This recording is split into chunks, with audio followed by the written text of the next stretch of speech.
Hello dear learners, PG is here and welcomes you in PG point. देखिए, आज जो हम बात कर रहे होंगे वो होगा आपका पेपर नंबर 3, डेट इज पाठ्यक्रम विकास की प्रक्रिया। इससे संबंधित आपके लगभग 400 से ज़्यादा एमसीक्यूज हम आपको करवाने वाले हैं। तो बस आपको क्या करना है, सारे सेशंस को पूरा एंड तक देखना है और लास्ट तक बने रहना है, ठीक है।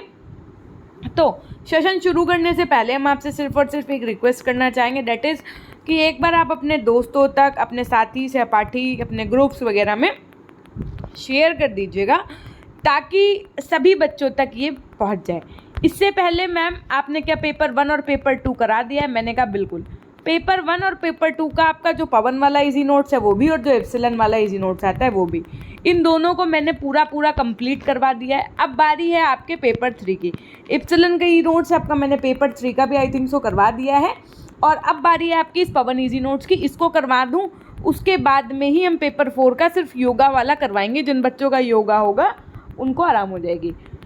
साथ में अगर अभी तक आपने पीजी पॉइंट ऐप नहीं इंस्टॉल किया है तो वहाँ पर हमने कुछ फ्री ऑफ कॉस्ट पीडीएफ भी प्रोवाइड कर रखे हैं। अगर आपने अभी तक नहीं देखा है तो फ्री ई नोट्स में जा करके देख सकते हैं। उसके अलावा पेड ई नोट्स से आप लोग ऑलरेडी, आपको सब चीज़ें पता हैं, जो बहुत बच्चे ले चुके हैं, तो बहुत अच्छी बात है, आप लोग पढ़ते रहिएगा उनसे भी और फ्री नोट से भी। और अगर आपने नहीं लिए तो कोशिश करिएगा कि एक आध सब्जेक्ट की ले करके देख लो, अच्छा लगेगा अगर आपको तो आप ले लीजिएगा, क्योंकि क्वालिटी ऑफ कंटेंट आपको वहाँ पर मिलेगा। उसके अलावा टेलीग्राम चैनल हमारा पीजी पॉइंट के नाम से है, आप हमसे वहाँ जुड़ सकते हैं। इंस्टाग्राम आईडी हमारी पीजी पॉइंट ऑफिशियल के नाम से है। आप तो थ्रेड्स में भी हमारा ऐप अवेलेबल है आपका पीजी पॉइंट ऑफिशियल के ही नाम से, तो आप हमें वहाँ पर भी फॉलो कर सकते हैं। आइए चलते क्वेश्चन नंबर 1 की तरफ, डेट इज पाठ्यचर्या को किस भाषा में करिकुलम कहा जाता है? तो पाठ्यचर्या को भैया किस भाषा में? आंग्ल भाषा में कहा जाता है करिकुलम, ठीक। नेक्स्ट क्वेश्चन की तरफ चलेंगे। शिक्षा किस प्रकार की प्रक्रिया है? जीवन पर्यंत चलने वाली, या त्रिध्रुवी, या सभी, या कोई नहीं? तो ऑप्शन सी आपका सही हो जाएगा, दोनों, ठीक है। शिक्षा को त्रिध्रुवी किसने कहा है? Question number 3। तो देखो भैया, त्रिध्रुवी कहा है आपके जॉन ड्यूवी ने, और द्विध्रुवी यदि पूछे जाए तो एडम्स ने कहा था, ठीक है, याद रखिएगा। पाठ्यचर्या में वे सभी क्रियाएं आती हैं जो स्कूल में विद्यार्थियों को दी जाती हैं। ये परिभाषा किसने दी है? देखिए, ट्रिक के साथ भी थोड़ा सा चीज़ों को कनेक्ट करके चलिएगा। कहा गया पाठ्यचर्या में वे सभी क्रियाएं आती हैं जो स्कूल में विद्यार्थियों को दी जाती हैं। ये किसने कहा था? तो व्यू सैम्प ने कहा था। किसने कहा था? व्यू सैम्प ने कहा था। और बच्चे जब स्कूल में जाते हैं तो क्या करते हैं? नई नई चीज़ों को व्यू करते हैं। भाई ऐसे तो उनको पता नहीं होता कि पेंसिल क्या है, रबर क्या है, मैम क्या होती हैं, सर क्या होते हैं। तो जब बच्चे स्कूल जाते हैं, विद्यार्थी जब स्कूल जाते हैं, तो वो क्या करते हैं? नई नई चीज़ें व्यू करते हैं। ऐसे याद रखिएगा, है ना, क्योंकि स्टेटमेंट वाला क्वेश्चन अगर एक वर्ड भी आप कनेक्ट करके याद कर लोगे तो पेपर टाइम पे क्लिक कर जाएगा। ये हमें पता है, फर्स्ट सेमेस्टर में आपने ऐसे पढ़ा था और आपको बहुत सारी चीज़ें क्लिक की थी, आपने कमेंट्स भी किए थे हमें, है ना। तो हम लोग उसी स्ट्रैटेजी को फॉलो करते हुए चलेंगे। पाठ्यचर्या की विशेषता है क्या है? जैसे तो आप लोगों की ये गतिशील होती है, सही बात है, लक्ष्य प्राप्ति का साधन है, ये विद्यालय का संपूर्ण कार्यक्रम है, या सभी एकदम सही हो जाएगा। जैसे आप लोगों को हमने मुदालियर आयोग, माँ से मुदालियर, माँ से माध्यमिक याद कराया है ना, तो अच्छा ठीक है, चलो मुदालियर आयोग से याद आया। मुदालियर आयोग के जो अध्यक्ष थे उनका पूरा नाम आप हमें कमेंट सेक्शन में बताइएगा, ठीक है। पाठ्यचर्या का क्षेत्र है, क्या है क्षेत्र? लक्ष्यों एवं उद्देश्यों का निर्धारण, शैक्षणिक स्रोतों का उपयोग, अधिगम हेतु व्यवस्था, या ये सभी?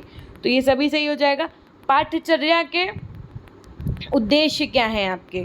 पाठ्यचर्या उपलब्धि का आधार है, रुचिकर ज्ञान प्रदान करना, ज्ञान को क्रमबद्ध एवं व्यवस्थित रूप में प्रदान करना, या ये सभी? तो आपका करेक्ट आंसर क्या हो जाएगा? ये सभी। नेक्स्ट क्वेश्चन की तरफ चलेंगे, क्वेश्चन नंबर 8 क्या है? तो देखिए, पाठ्यचर्या को प्रभावित करने वाला कारक कौन सा है? क्या उसको इन्फ्लुएंस करता है? तो पाठ्यचर्या को प्रभावित करने वाला कारक है आपका राष्ट्रीय शिक्षा की जो नीतियां हैं, एनईपीज जो हैं आपकी पाठ्यचर्या को ये प्रभावित करती हैं। कैसे मैम? हमने कहा आपकी एनईपी 2020 आई, आप लोगों के करिकुलम में चेंज हो गया। भाई पहले यही बीएड ईयरली प्रणाली हुआ करता था, अब सेमेस्टर प्रणाली हो गया। क्यों हुआ? क्योंकि आपके एनईपी 2020 आई, ये राष्ट्रीय शिक्षा नीति 2020 आई। तो राष्ट्रीय शिक्षा नीतियों की वजह से आपके पाठ्यक्रम में प्रभाव पड़ता है, ठीक। प्रचलित पाठ्यचर्या से संबंधित मुद्दे क्या हैं आपके? तो प्रचलित पाठ्यचर्या से संबंधित मुद्दे आपके पाठ्यचर्या का विकास, पाठ्यचर्या जातियाँ, पाठ्यचर्या योजना तथा क्रियान्वयन, ये सभी हैं, ठीक। तो क्वेश्चन नंबर 9 का आपका करेक्ट आंसर, जब बच्चे कह रहे हैं ऑप्शन डी, उनका एकदम सही हो जाएगा। पाठ्यचर्या की मुख्य समस्या है कि what is the main problem of curriculum. तो पाठ्यचर्या की जो आपकी मुख्य समस्या है वो शैक्षिक पद्धति, संकुचित स्वरूप और परीक्षा का महत्व, ये सभी है। विषय केंद्रित पाठ्यचर्या के मुख्य आधार होता है, क्या होता है, पाठ्य पुस्तकें जो होती हैं वो आपकी क्या होती हैं, सब्जेक्ट ओरिएंटेड होती हैं। एक तरीके से विषय केंद्रित पाठ्यचर्या में मुख्य आधार होते हैं। जो आपके सब्जेक्ट सेंटर्ड करिकुलम होते हैं उसका मेन जो बेस होता है वो क्या होती हैं, आपकी पाठ्य पुस्तकें होती हैं। बाल केंद्रित पाठ्यचर्या का क्या मुख्य आधार होता है, तो उसमें भाई बालक केंद्र है ना। तो बालक जो केंद्रित पाठ्यचर्या होती है उसमें आपके बालक होते हैं मुख्य आधार। विषय केंद्रित है तो पाठ्य पुस्तक होगा और बाल केंद्रित है तो बालक होगा। और शिक्षक केंद्रित यदि पूछा जाए तब आप शिक्षक लगा करके आएंगे। शिक्षक केंद्रित जो पाठ्यचर्या होती है उनका मुख्य आधार शिक्षक होते हैं। किस पाठ्यचर्या में कुछ विषय तो अनिवार्य होते हैं एवं अन्य विषय ऐच्छिक होते हैं। तो ये आपके कैसे होते हैं भैया, संबद्ध पाठ्यचर्या, कोट पाठ्यचर्या, समन्वित पाठ्यचर्या या शिक्षक केंद्रित पाठ्यचर्या। Question number 14। तो समन्वित पाठ्यचर्या आपकी ऐसी है जिसमें क्या होते हैं, कुछ विषय आपके अनिवार्य होते हैं और बाकी के ऐच्छिक होते हैं, ऑप्शनल जिसे आप कहते हैं। मिश्रित पाठ्यचर्या की विशेषताएं हैं। मिश्रित पाठ्यचर्या की विशेषताएं क्या हैं आपकी, तो छात्रों की ज्ञानार्जन संबंधी जिज्ञासाएं शांत होती हैं, इससे कई विषयों की जानकारी होती है, इससे व्यापक क्षेत्रीय पाठ्यचर्या का जन्म होता है। ये सभी सही हो जाएगा। क्रैश कोर्स को कहा जाता है, क्रैश कोर्स को क्या कहा जाता है, तो क्रम कोर्स कहा जाता है इसको। क्रैश पाठ्यचर्या की सीमाएं क्या होती हैं, कहते हैं ना क्रैश कोर्सेज हैं ये, तो इनकी सीमाएं क्या होती हैं भैया कि ये क्षेत्र अत्यंत इनका सीमित होता है, तथ्यों का विस्तृत रूप में चीज़ों का आपको इसमें वर्णन नहीं मिलेगा, केवल धनी बच्चे खरीद सकते हैं, और ये सभी सही हो जाएगा। जैसे इस समय बिहार वाले वैकेंसियों के लिए बड़ा आजकल आप देखिए 30 days crash course, 20 days crash course ऐसे करके चल रहा है ना। एकीकृत पाठ्यचर्या का विकास किसने किया, तो ये आपका किया गेस्टाल्टवादियों ने। एकीकृत का पाठ्यचर्या का विकास किसने किया, तो गेस्टाल्टवादियों में किया, किसने किया भैया, गेस्टाल्टवादियों ने किया। कैसे याद रखोगे भैया, जब कोई कहते हैं कि हम लोगों क्या किसी का नाम नहीं लेना चाहिए हस्बैंड का स्पेशली, तो वो कैसे बुलाती हैं, कहती हैं ए जी, ऐसे कहती हैं ना ए जी, तो ए मतलब एकीकृत और जी मतलब गेस्टाल्टवादी, ठीक, ऐसे याद कर लेना। पाठ्यचर्या क्या है, पाठ्यचर्या क्या है यदि पूछा जाता है तो पाठ्यचर्या आपका कार्यक्रम, ऑप्शन सी जो बच्चे कह रहे हैं ना उनका एकदम से हो जाएगा, कार्यक्रम, अनुभव, कौशल और व्यवहार। क्वेश्चन नंबर 20 क्या कह रहे हैं आपका, पाठ्यक्रम बाधा क्या है, तो शिक्षण के लिए पर्याप्त समय की कमी जो है वही आपकी पाठ्यक्रम बाधा है। पाठ्यचर्या के निर्धारक क्या हैं, करिकुलम के निर्धारक क्या हैं आपके, तो सामाजिक पहलू और सांस्कृतिक कारक यही मेन होते हैं। पाठ्यचर्या विद्यालय में वर्षभर विभिन्न विषयों में शिक्षक द्वारा शिक्षार्थियों को दिए जाने वाले ज्ञान की मात्रा के विषय में निश्चित जानकारी प्रस्तुत करता है, जबकि पाठ्यक्रम यह प्रदर्शित करता है कि शिक्षक किस प्रकार की शैक्षिक प्रवृत्तियों माध्यम से पाठ्यचर्या की ज़रूरतों को पूरा करेगा। ये किसने कहा है आपका, तो ये बात कही है रॉबर्ट डॉन्टर्स ने। नेक्स्ट, लोकतंत्रीय पाठ्यक्रम में कौन से सिद्धांत हैं आपके, तो लोकतंत्रीय पाठ्यक्रम में लचीलापन हो, सामाजिक उद्देश्यों की प्राप्ति, बहुमुखी प्रवृत्ति, ये सभी आपके सिद्धांत हैं। किन विषय वस्तुओं को पाठ्यचर्या में समाहित किया गया है, तो शिक्षक द्वारा पढ़ाए जाने वाले विषय वस्तु जो पाठ्यक्रम क्रिया है, प्रयोगशाला के कार्य एवं समुदाय कार्य, लेखन, वाचन, पुस्तकालय, कृतकार्य, दिनचर्या आदि, इन सभी को समाहित किया गया है। क्वेश्चन नंबर 25, पाठ्यचर्या वह सहायक सामग्री है जिसके द्वारा बच्चा अपने आप को उस वातावरण के अनुकूल डालता है जिसमें वह अपने दैनिक कार्य व्यवहार करता है तथा जिसमें उसकी भविष्य की योजनाएं और क्रियाशीलता निहित है। ये परिभाषा है, तो ये परिभाषा किसकी है आपकी, केजी सैयदेन की है, ऑप्शन सी सही हो जाएगा। क्वेश्चन नंबर 26 आपका क्या कह रहा है, पाठ्यचर्या कलाकार जो आपका शिक्षक है इसका वह साधन है जिसमें कि वह पदार्थ, यानी कि पदार्थ यहाँ पर शिष्य से लिया गया है, इसको अपने आदर्श और आदर्श का उद्देश्य से संबंध है, इसके अनुसार अपनी चित्रशाला अर्थात विद्यालय में चित्रित कर सके। ये परिभाषा किस विद्वान की है, क्वेश्चन नंबर 26। तो ये है आपकी कनिंघम की। कनिंघम ने कहा कि पाठ्यचर्या कलाकार का वह साधन है जिसमें वह पदार्थ को अपने आदर्श के अनुसार अपनी चित्रशाला में चित्रित कर सके। तो किसने कहा था, कनिंघम ने कहा था। किसके अनुसार पाठ्यचर्या में विषय सामग्री का विस्तृत वर्णन कार्यक्रम और कुछ हद तक वह अध्ययन विधियाँ भी शामिल किया जा सकता है जो कक्षा में सामग्री को ठीक ढंग से प्रस्तुत करने के लिए प्रयुक्त की जाती हैं। Question number 27। देखिए जो जितने भी ये आपके हैं इनको अच्छे से याद करिएगा क्योंकि ये पूछा जा सकता है। ये आपका यूनेस्को की रिपोर्ट में कहा गया था, स्टेटमेंट अच्छे से याद करते चलिएगा। पाठ्यचर्या में विद्यार्थियों को विद्यालय या उसके बाहर के वे सभी अनुभव शामिल हैं जो अध्ययन कार्यक्रम में रखे जाते हैं, जिसकी आयोजना उसके मानसिक, शारीरिक, संवेगात्मक, सामाजिक, आध्यात्मिक और नैतिक स्तर पर विकास में सहायता के लिए होती है। ये परिभाषा किसकी है? Question number 28। तो ये परिभाषा है आपकी क्रो, और क्रो की ऑप्शन ए एकदम सही हो जाएगा। व्यापक अर्थ में पाठ्यचर्या के अंतर्गत विद्यालय का समस्त परिवेश आता है जिसमें विद्यालय में प्राप्त सभी प्रकार के संपर्क, पठन क्रियाएं तथा विषय शामिल हैं। ये परिभाषा किसने दी है? ये दिया है आपके रडियार्ड और हेनरी ने। पाठ्यचर्या के संबंध में ये परिभाषा किस विद्वान ने दी कि पाठ्यचर्या समस्त अधिगम प्रक्रियाओं से संबंधित है जो विद्यालय द्वारा नियोजित तथा निर्देशित होती हैं, और ये अधिगम अनुभव एक व्यक्ति के लिए अथवा समूह के लिए विद्यालय में अथवा बाहर आयोजित किए जाते हैं।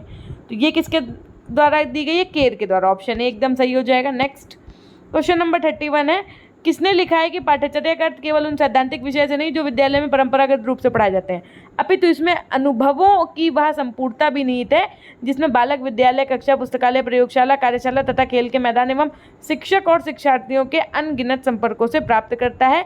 इस प्रकार विद्यालय का संपूर्ण जीवन पाठ्यचर्या बन जाता है जो छात्रों के सभी पक्षों को प्रमाणित कर सकता है तथा विकास में सहायता भी दे सकता है। Question number 31। तो ये आपका किसका कथन है भैया? माध्यमिक शिक्षा आयोग, जिसके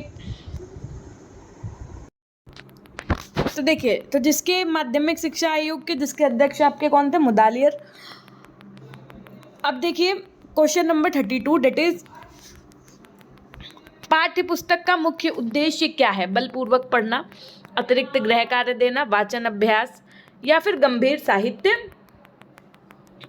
पढ़ना।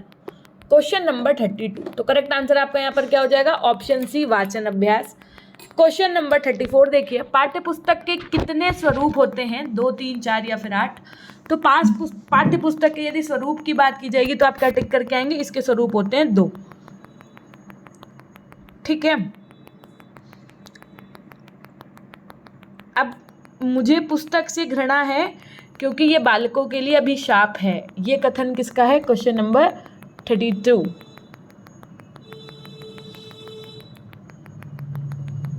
तो यहाँ पर आपका करेक्ट आंसर क्या हो जाएगा? Option A, Rousseau. ये वाला तो मैंने पहले ही करवा दिया आपको 2। नेक्स्ट क्वेश्चन नंबर 35 की तरफ चलेंगे। क्या कि पाठ्यचर्या के अंतर्गत वैयक्तिक अथवा सामूहिक जीवन के सभी व्यापक क्षेत्र आ जाते हैं। ये सभी वांछित और अर्थपूर्ण क्रियाओं को अपने आंचल में समेटे रहता है। ये परिभाषा किस विद्वान की है? Question number 35। तो ये है आपके O.I. Frederick. Option C is the right answer. पाठ्यचर्या उन समग्र परिस्थितियों का समूह है जिसकी सहायता से शिक्षक तथा विद्यालय प्रशासक उन सभी बालकों तथा नवयुवकों के व्यवहार में परिवर्तन लाते हैं जो विद्यालय से होकर के गुजरते हैं। ये कथन किसका है? तो ये कथन है आपके फ्रांसिस जे ब्राउन का। पाठ्यक्रम को मानव जाति के संपूर्ण ज्ञान और अनुभव का सार समझा जाना चाहिए। ये कथन किसका है? तो ये है आपके फ्रॉबेल का। ठीक, यहाँ तक आप 37 कर चुके हैं।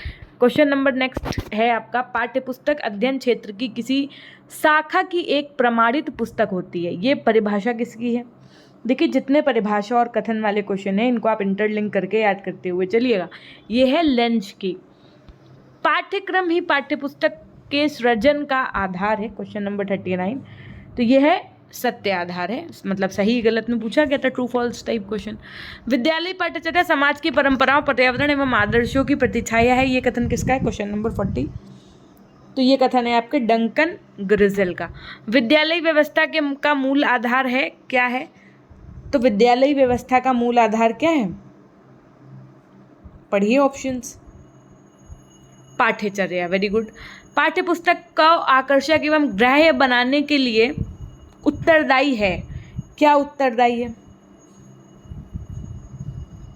तो बाह्य पक्ष। क्या हो जाएगा करेक्ट आंसर आपका यहाँ पर? बाह्य पक्ष। नेक्स्ट, पाठ्यपुस्तक में दिए गए अभ्यास प्रश्न किसके अवसर देते हैं? तो ये अवसर देते हैं आपके अंतःक्रिया का। दर्शन एक ऐसा विज्ञान है जो परम तत्व के यथार्थ स्वरूप की जांच करता है। ये परिभाषा आपकी किसने दी है? तो ये परिभाषा दी है अरस्तू ने। किसने दी है? कैसे याद रखोगे? देखो, अरस्तू है और तत्व, परम तत्व की बात की तो तू, और तत्व मतलब ता से शुरू और ता से ऐसे करके कनेक्ट कर सकते हो। पाठ्यक्रम विकास की अवधारणा में क्या नहीं शामिल है? Question number 45। तो अंतरराष्ट्रीय विचार नहीं शामिल है। पाठ्यचर्या के आधार क्या हैं आपके? सामाजिक, सांस्कृतिक, मनोवैज्ञानिक, दार्शनिक, राजनैतिक। तो ये सभी सत्य हो जाएगा आपका। नेक्स्ट क्वेश्चन की तरफ चलेंगे। क्वेश्चन नंबर 47 देखिए, प्रकृतिवादियों के मत अनुसार पाठ्यचर्या के आधार क्या क्या हैं? प्रकृतिवादियों के अनुसार पूछा गया है कि बालक की शैक्षिक समस्याओं पर आधारित है, बालक की प्राकृतिक क्रियाओं पर आधारित है, बालक की मूल प्रवृत्तियों पर आधारित है, या फिर ये सभी। तो करेक्ट आंसर आपका क्या हो जाएगा? ये सभी। ज्ञान एक ऐसी शक्ति है जिसकी सहायता से कोई भी कार्य किया जाना संभव है। ये कथन किसका है? Question number 48। तो ये कथन है आपके सुकरात का। ठीक।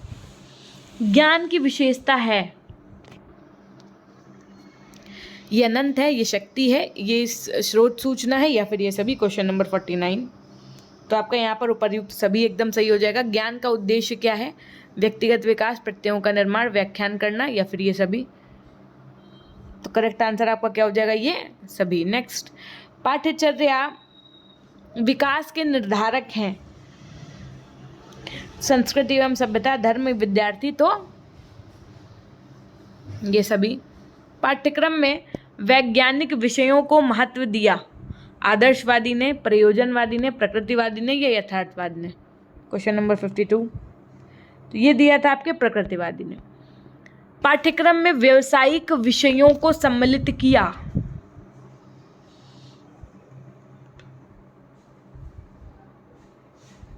तो रियलिज्म।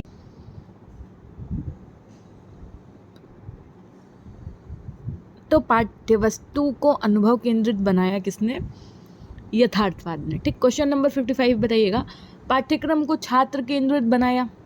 अब ये चीज़ें क्या हैं? जब आप इनको मेमोरी में रखेंगे तो ही आपको स्मरण में रहेंगे। अब पेपर में अनुभव केंद्रित पूछेगा तो क्या होगा? छात्र केंद्रित पूछेगा तो क्या होगा? तो छात्र केंद्रित यदि पूछते तो आपका ऑप्शन बी सही होगा, प्रकृतिवाद ने बनाया।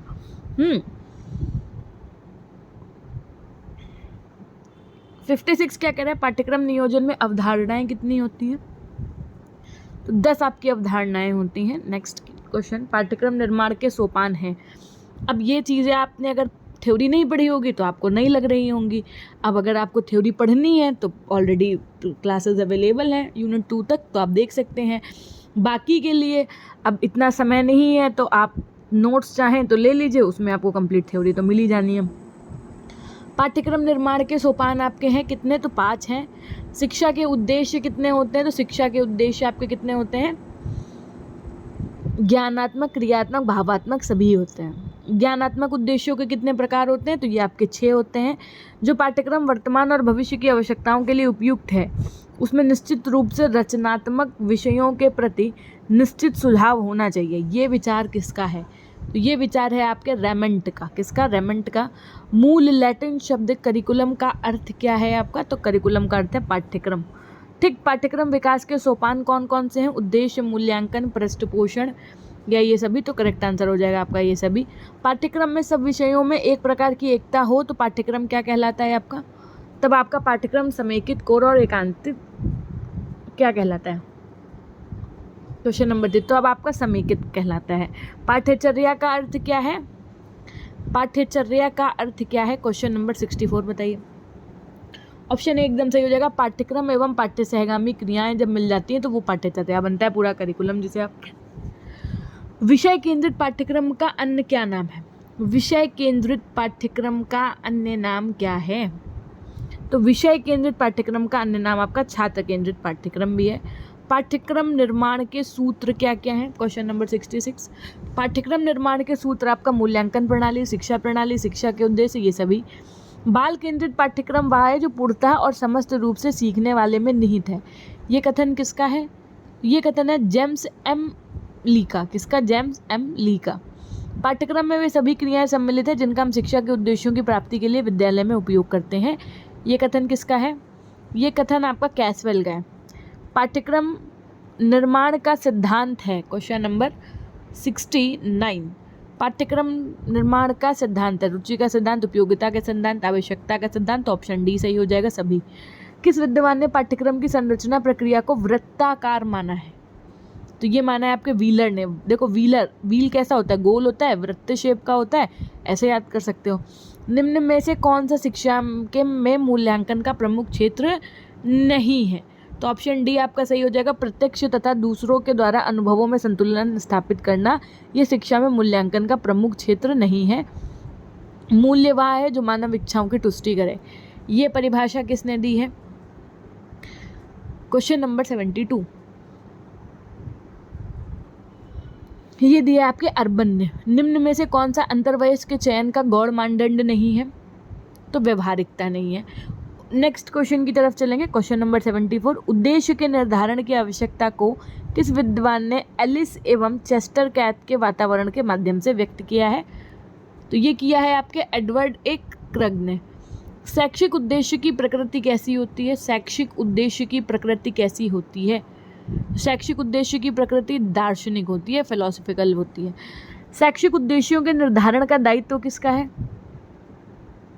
तो शैक्षिक उद्देश्यों के निर्धारण का दायित्व पाठ्यक्रम निर्माताओं का है। व्हीलर के पाठ्यक्रम संरचना के 5 सोपानों में कौन सा गलत है अगर पूछा जाए तो आप क्या बताएंगे? जीवन से तादात्म्य, ये गलत है। अधिगम अनुभवों के चयन के संबंध में निम्न में से कौन सा व्हीलर द्वारा प्रस्तावित मानदंड नहीं है? तो पोषित मूल्य नहीं है। पाठ्यक्रम के मूल्यांकन में अधिकांशतः मापन किसका होता है? तो गुणात्मक रूप का मापन होता है। क्वेश्चन नंबर 80 कह रहा है शिक्षा के उद्देश्यों के कितने प्रकार हैं आपके? शिक्षा के उद्देश्यों के 2 प्रकार हैं। अधिगम कैसी प्रक्रिया है आपकी? तो अधिगम आपकी एक क्रियाशील प्रक्रिया है। मूल्य मानव व्यवहार के निर्धारक तत्व हैं। ये आदर्श एवं लक्ष्य दोनों का कार्य करते हैं। ये कथन किससे रिलेटेड है? तो ये आपका वुड्स से रिलेटेड है। किससे भैया? वुड्स से। नेक्स्ट, शैक्षिक उद्देश्यों के प्रमुख स्रोत आपके कौन से हैं? समाज, ज्ञान, व्यक्ति या फिर ये सभी? तो करेक्ट आंसर हो जाएगा ये सभी। निम्न में से कौन सा मूल्यांकन कार्यक्रम की विशेषता नहीं है? क्वेश्चन नंबर 84 तो जनमत। शिक्षण एवं अधिगम किसके द्वारा अधिक प्रभावशाली होता है? शिक्षण और अधिगम आपका अनुभव के द्वारा अधिक प्रभावशाली होता है। क्वेश्चन नंबर 86 की तरफ चलेंगे। दैट इज पाठ्यक्रम के मुख्य उद्देश्य क्या नहीं है? अब नहीं पूछा गया है। जब भी आपसे ऑप्शन में निगेटिव पूछा जाए तो आप क्या करेंगे? तो जनमत का विकास करना, ये सही हो जाएगा ऑप्शन के हिसाब से। निम्न में कौन सी सामग्री बालकों को सीखने के लिए राजमार्ग का काम करती है? क्वेश्चन नंबर 87 तो दृश्य श्रव्य सामग्री।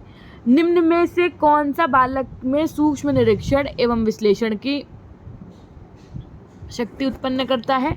तो आपका करेक्ट आंसर यहाँ पर क्या हो जाएगा? विज्ञान, ऑप्शन डी एकदम सही हो जाएगा। क्वेश्चन नंबर 89 की तरफ चलेंगे। शिक्षा संपूर्ण समाज की क्रिया है। इस कथन का संबंध जो है वो किस विद्वान से है? क्वेश्चन नंबर 89 बताइए। तो ये आपका किस विद्वान से है? Ottaway, option C is the right answer. ठीक है। नेक्स्ट, निम्न में से किस विद्वान ने पाठ्यक्रम संरचना के 5 पदों को 5 पदों में बांटा है? क्वेश्चन नंबर 90 बताइए। तो यहाँ पर आपका करेक्ट आंसर क्या हो जाएगा? ऑप्शन ए व्हीलर ने। ठीक है। नेक्स्ट, अधिगम अनुभवों के वर्गीकरण में किस विद्वान ने महत्वपूर्ण योगदान दिया है? क्वेश्चन नंबर 91 तो मॉसमैन ने।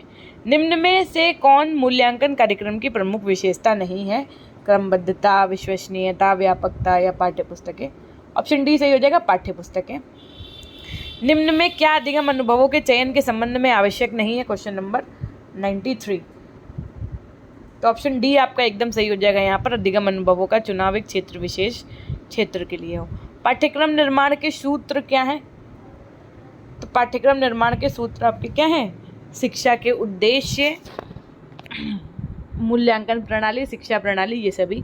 पाठ्यक्रम निर्माण की चिंतन प्रक्रिया है तार्किक चिंतन, दोनों ही अनुभवजन्य या इनमें से कोई भी नहीं? क्वेश्चन नंबर 95 बताइए। तो ऑप्शन सी ही आपका एकदम सही हो जाएगा। यहाँ पर दोनों ही। आंतरिक परिस्थिति के घटक आपके क्या क्या है? मूल्यांकन, उद्देश्य, पाठ्यवस्तु, ये सभी। तो ये सभी सही हो जाएगा। पाठ्यक्रम नियोजन का समूह आपका है प्रक्रिया प्रतिमान, उद्देश्य प्रतिमान या परिस्थिति प्रतिमान, ये सभी आपका सही हो जाएगा। पाठ्यक्रम विकास का विशिष्ट प्रतिमान आपका क्या है? सरल प्रतिमान, हिल्डा टाबा प्रतिमान, मुख्योपाध्याय प्रतिमान या सभी? तो 98 का भी आपका करेक्ट आंसर क्या हो जाएगा? इनमें से सभी सही हो जाएगा। उसके बाद में देखिएगा क्वेश्चन नंबर 99, पाठ्यक्रम प्रबंधन आयाम को दिया किसने दिया? तो IK डेविस ने दिया। मुख्योपाध्याय पाठ्यक्रम के विकास में अवस्थाएं कितनी हैं? तो 2 अवस्था। 101 पाठ्यक्रम विकास का आयाम है अनुभव आयाम, पाठ्यवस्तु आयाम, अनुदेशन आयाम या फिर ये सभी? तो करेक्ट आंसर आपका क्या हो जाएगा? ये सभी। इसी तरीके से सभी आपके वीडियोस अवेलेबल हैं, आप ज़रूर देख लीजिएगा उन सभी को अपने एग्जाम के अकॉर्डिंग। पाठ्यक्रम विकास की प्रमुख प्रक्रिया क्या है आपकी? मूल्यांकन करना, उद्देश्य का प्रतिपादन, पृष्ठपोषण देना या ये सभी? तो करेक्ट आंसर हो जाएगा आपका ये सभी। पाठ्यक्रम विकास की प्रमुख प्रक्रिया क्या है? तो पाठ्यक्रम विकास की प्रमुख प्रक्रियाएं हैं आपकी, बताइए। ऑप्शन डी, पृष्ठपोषण देना, मूल्यांकन करना, उद्देश्य का प्रतिपादन, ये सभी। उसमें नियोजन, प्रशासन, नियंत्रण, ये सभी था।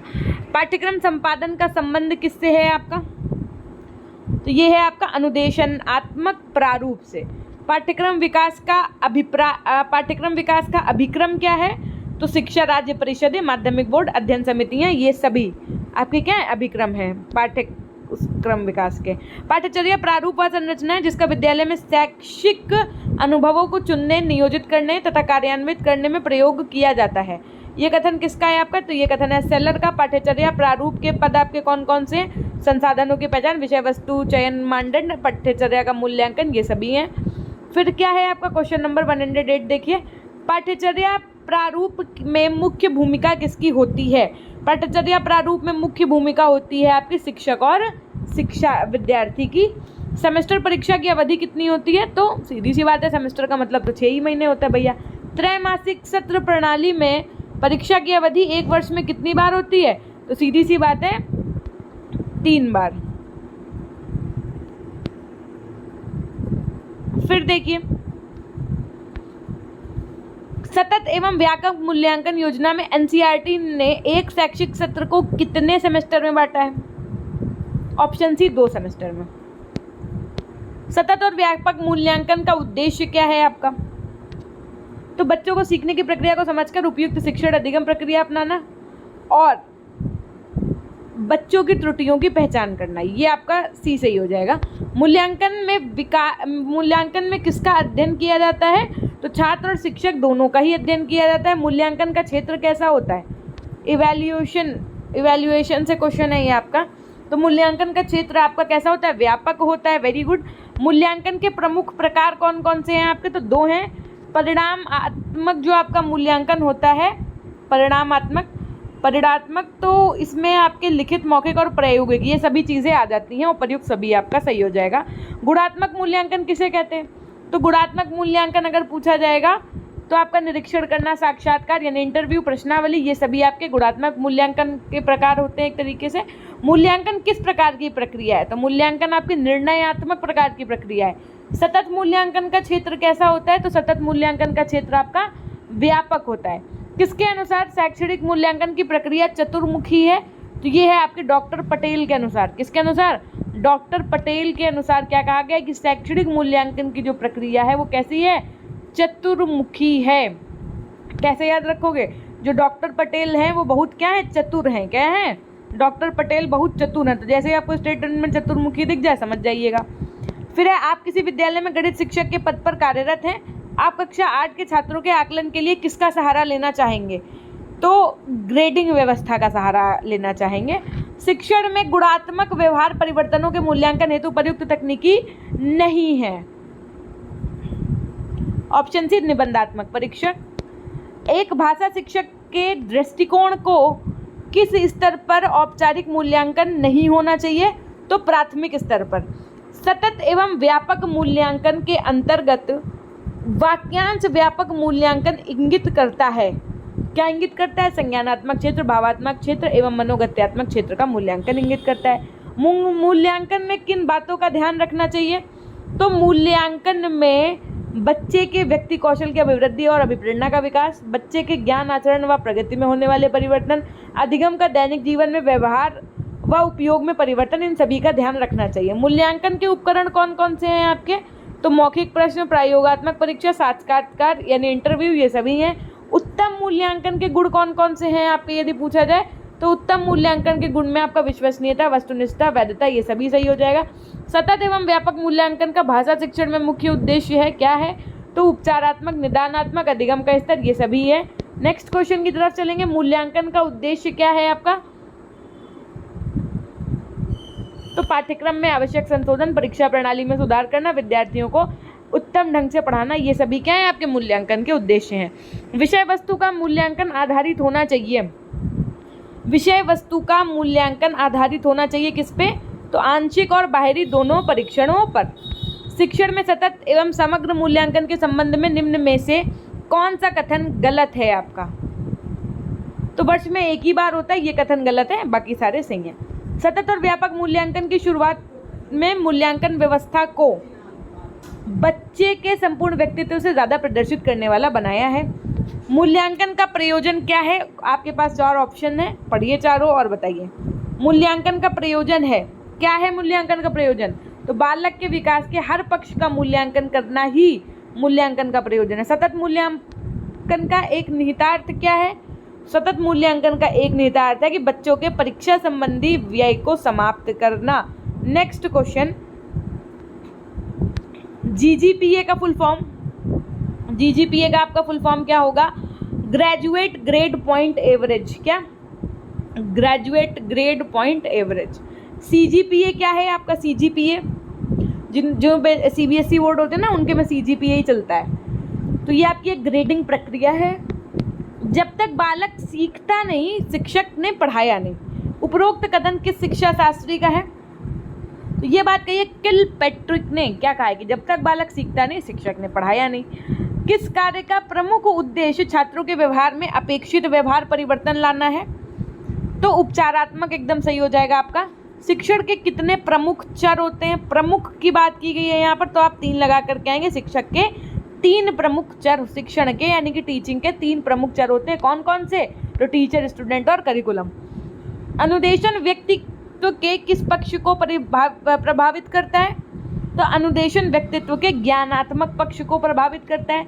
शिक्षक के व्यक्तित्व से कौन प्रभावित होता है? तो शिक्षक के व्यक्तित्व से छात्र प्रभावित होता है, स्टूडेंट प्रभावित होते हैं। इनमें से कौन मनुष्य के जन्म से लेकर मृत्यु तक चलने वाली सतत प्रक्रिया है आपकी? तो अधिगम यानी लर्निंग। शिक्षण चरों की प्रमुख क्रिया नहीं है। क्या नहीं है? तो आपकी समस्या जो है ये शिक्षण चरों की प्रमुख क्रिया नहीं है। किस शासन व्यवस्था के अंतर्गत शिक्षण में शिक्षक की अपेक्षा छात्र अधिक क्रियाशील रहता है? शिक्षक की अपेक्षा छात्र अधिक क्रियाशील किस में रहता है? तो हस्तक्षेप रहित। कौन बालक के व्यक्तित्व के लगभग सभी आयामों को प्रभावित करता है? Question number 145। बहुत ही स्पीड के साथ आप अपना रिवीजन कर रहे हैं, आप ये मान करके चलिए, है ना। इतने ही सुपर फास्ट तरीके से आपको जल्दी रिवीजन करने को नहीं मिलेगा। इवन आप खुद से भी पढ़ोगे ना तो भी इतनी जल्दी नहीं कर पाएंगे, है ना। ऑप्शन बी आपका एकदम सही हो जाएगा, शिक्षण। इनमें से कौन सी प्रणाली व्यवस्था के आधुनिक सिद्धांत पर आधारित है? Question number 146। तो आपका मुक्तात्मक शासन प्रणाली हो जाएगा। एन इंस्ट्रक्शनल थ्योरी पुस्तक के लेखक कौन है आपके? तो एन इंस्ट्रक्शनल थ्योरी पुस्तक के लेखक हैं हार्सफोर्ड। शिक्षण एक क्या है? तो शिक्षण एक अंतःक्रिया है। शिक्षण के कितने पक्ष होते हैं? तो शिक्षण के 3 पक्ष होते हैं। अनुबंधन, प्रशिक्षण, अनुदेशन एवं शिक्षण सभी का आयोजन एवं व्यवस्था किसके लिए की जाती है? Question number 150। तो आपका ऑप्शन ए एकदम सही हो जाएगा, अधिगम यानी कि लर्निंग के लिए। अगर आप एक एवरेज देखें तो 50 क्वेश्चंस को आप 10-10 मिनट में कर पा रहे हैं, है ना। तो इससे सुपर फास्ट कुछ नहीं हो सकता है। 151 की बात करें, अगर शासन के स्वरूप के अतिरिक्त भी शिक्षण को प्रभावित नहीं करती है तो परामर्श ना लेना। प्रभावशाली शिक्षण हेतु शिक्षक सर्वप्रथम कौन सा कार्य करता है? एक इफेक्टिव टीचिंग के लिए टीचर सबसे पहले क्या करता है? तो निदानात्मक यानी कि चीज़ों का ऑप्शन निकाल के रखता है जो बच्चों की प्रॉब्लम्स होती हैं। शिक्षण की प्रकृति की व्याख्या नहीं है, क्या नहीं है कि शिक्षण एक उपचार नहीं है। देखिए अब हम आपको ये भी बता देते हैं कि अगर अभी तक आप हमारे इंस्टाग्राम से नहीं जुड़े हैं तो पीजी पॉइंट ऑफिशियल के नाम से जरूर जुड़ जाइएगा। टेलीग्राम चैनल पीजी पॉइंट के नाम से, वहाँ से भी जुड़ सकते हैं। शिक्षण सर्वाधिक बौद्धिक अभिव्यक्ति वाली एक व्यापक क्या है, तो एक व्यापक प्रक्रिया है, ऑप्शन सी सही हो जाएगा। शिक्षण किसी न किसी रूप में कब से चलता आ रहा है, तो शिक्षण किसी न किसी रूप में आदिकाल से चलता आ रहा है। छात्रों को शिक्षक द्वारा नियोजित, व्यवस्थित एवं प्रस्तुत शिक्षण के अनुरूप ही क्रियाशील होना पड़ता है। तो करेक्ट आंसर क्या हो जाएगा आपका, शिक्षक। छात्र को शिक्षक के द्वारा नियोजित, व्यवस्थित एवं प्रस्तुत शिक्षण के अनुरूप ही क्रियाशील होना पड़ता है। अनुभवों तथा अनुक्रियाओं द्वारा व्यवहार में होने वाले सुधार एवं परिवर्तन को अधिगम कहा जाता है। ये किस विद्वान का मत है, तो ये है आपके गेट्स का मत। शिक्षण के सभी पक्ष जो आपके नियोजन, व्यवस्था, अग्रसरण एवं मूल्यांकन का परिचालन किसके द्वारा ही किया जाता है, क्वेश्चन नंबर 158, तो ये किया जाता है शिक्षक के द्वारा। शिक्षण प्रक्रिया में कौन सा चरण नहीं होता है, टीचिंग प्रोसेस में इनमें से कौन सा चीज़ नहीं होती है, क्वेश्चन नंबर 159, तो आप क्या लगा करके आएंगे, ऑप्शन डी समाचार। शिक्षण प्रक्रिया के अंतर्गत कौन आश्रित चर के रूप में कार्य करता है, आश्रित कौन होता है, तो आश्रित बच्चा होता है। किस पे आश्रित होता है, तो शिक्षक पर आश्रित होता है। प्रत्येक शिक्षक अनिवार्य रूप से किसका शिक्षक होता है, तो प्रत्येक शिक्षक अनिवार्य रूप से सामान्य नैतिक आचरण का शिक्षक होता है। व्यक्तिगत रूप से छात्रों एवं उनकी समस्याओं को समझने, उन पर ध्यान देने का कार्य कौन करता है, तो ये आपका अध्यापक करता है। ठीक, नेक्स्ट, पाठ्यक्रम विकास का सर्वाधिक महत्वपूर्ण अभिकरण कौन है आपका, तो पाठ्यक्रम विकास का सर्वाधिक महत्वपूर्ण अभिकरण आपका अध्यापक है। पाठ्यक्रम को वास्तविक कार्यात्मक रूप कहाँ प्रदान किया जाता है, यदि ये पूछा जाएगा तो आप बताएंगे कि कक्षा में। पाठ्यक्रम पर शिक्षक वर्ग का प्रभाव किन रूपों में कार्य नहीं करता है, तो ऑप्शन सी हो जाएगा आपका, व्यवहार के रूप में कार्य नहीं करता है। शिक्षकों के आचार, विचार, आस्थाएं, मान्यताएं, सामाजिक पृष्ठभूमि एवं शैक्षिक योग्यता आदि किसको बहुत अधिक प्रभावित करते हैं, तो ऑप्शन ए एकदम सही हो जाएगा, पाठ्यक्रम को बहुत अधिक प्रभावित करते हैं। प्रत्येक शिक्षक किसमें कुछ आस्था रखता है, तो प्रत्येक शिक्षक नैतिक मूल्यों में आस्था रखता है। अध्यापक का छात्र, विद्यालय तथा उनसे संबंधित सभी पक्षों से कैसा संबंध होता है, तो ऑप्शन सी एकदम सही हो जाएगा, विचारात्मक संबंध होता है। शिक्षकों का आयु वर्ग किसको प्रभावित करता है, तो शिक्षकों का आयु वर्ग पाठ्यक्रम को प्रभावित करता है, ऑप्शन डी एकदम सही हो जाएगा। शिक्षकों में किस उत्तरदायित्व की प्रबल भावना होती है, तो ज्ञान और अनुभव दोनों के। युवा एवं प्रौढ़ शिक्षकों की सोच एवं अनुभव में क्या होता है, युवा एवं प्रौढ़ शिक्षकों की सोच में पर्याप्त अंतर होता है। शिक्षा प्रक्रिया की महत्वपूर्ण धुरी कौन है, तो इसकी महत्वपूर्ण धुरी शिक्षक है, ऑप्शन बी एकदम सही हो जाएगा। चलेंगे नेक्स्ट क्वेश्चन की तरफ। पाठ्यक्रम पर शिक्षक वर्ग का प्रभाव कितने प्रमुख रूपों में कार्य करता है, क्वेश्चन नंबर 173, तो ऑप्शन सही हो जाएगा आपका 2। किसी आदर्श के अनुरूप व्यवहार क्रिया को ढालने तथा क्रिया की ओर निर्देशित करने की प्रक्रिया मॉडल या प्रतिमान होती है। ये परिभाषा किसकी है, ये परिभाषा है आपके वील्ड की। पाठ्यचर्या प्रतिमान है, क्या है आपका पाठ्यचर्या प्रतिमान, तो ये है आपका पाठ्यचर्या स्वरूप। ग्रास रूट मॉडल किसका है, तो ग्रास रूट मॉडल आपका हिल्दा टाबा का है, याद रखिएगा, ये हिल्दा टाबा से रिलेटेड क्वेश्चन पूछे जाएंगे आपके। हिल्दा टाबा ने पाठ्यचर्या विकास के कितने चरण बताए, तो हिल्दा टाबा ने पाठ्यचर्या विकास के 7 चरण बताए। कितने, 7। हिल्दा टाबा ने कितने चरण बताए, 7 चरण बताए हैं। टाइलर ने पाठ्यचर्या विकास के मॉडल का निर्माण कब किया, तो इन्होंने किया सन 1942 में। केंद्रीय शैक्षिक प्रौद्योगिक संस्थान का गठन कब हुआ, तो केंद्रीय शिक्षक प्रौद्योगिकी संस्थान का गठन आपका 1984 में हुआ। केंद्रीय शैक्षिक प्रौद्योगिकी संस्थान में मुख्यतः कितने प्रभाग हैं, क्वेश्चन नंबर 180, तो ये हैं आपके 6।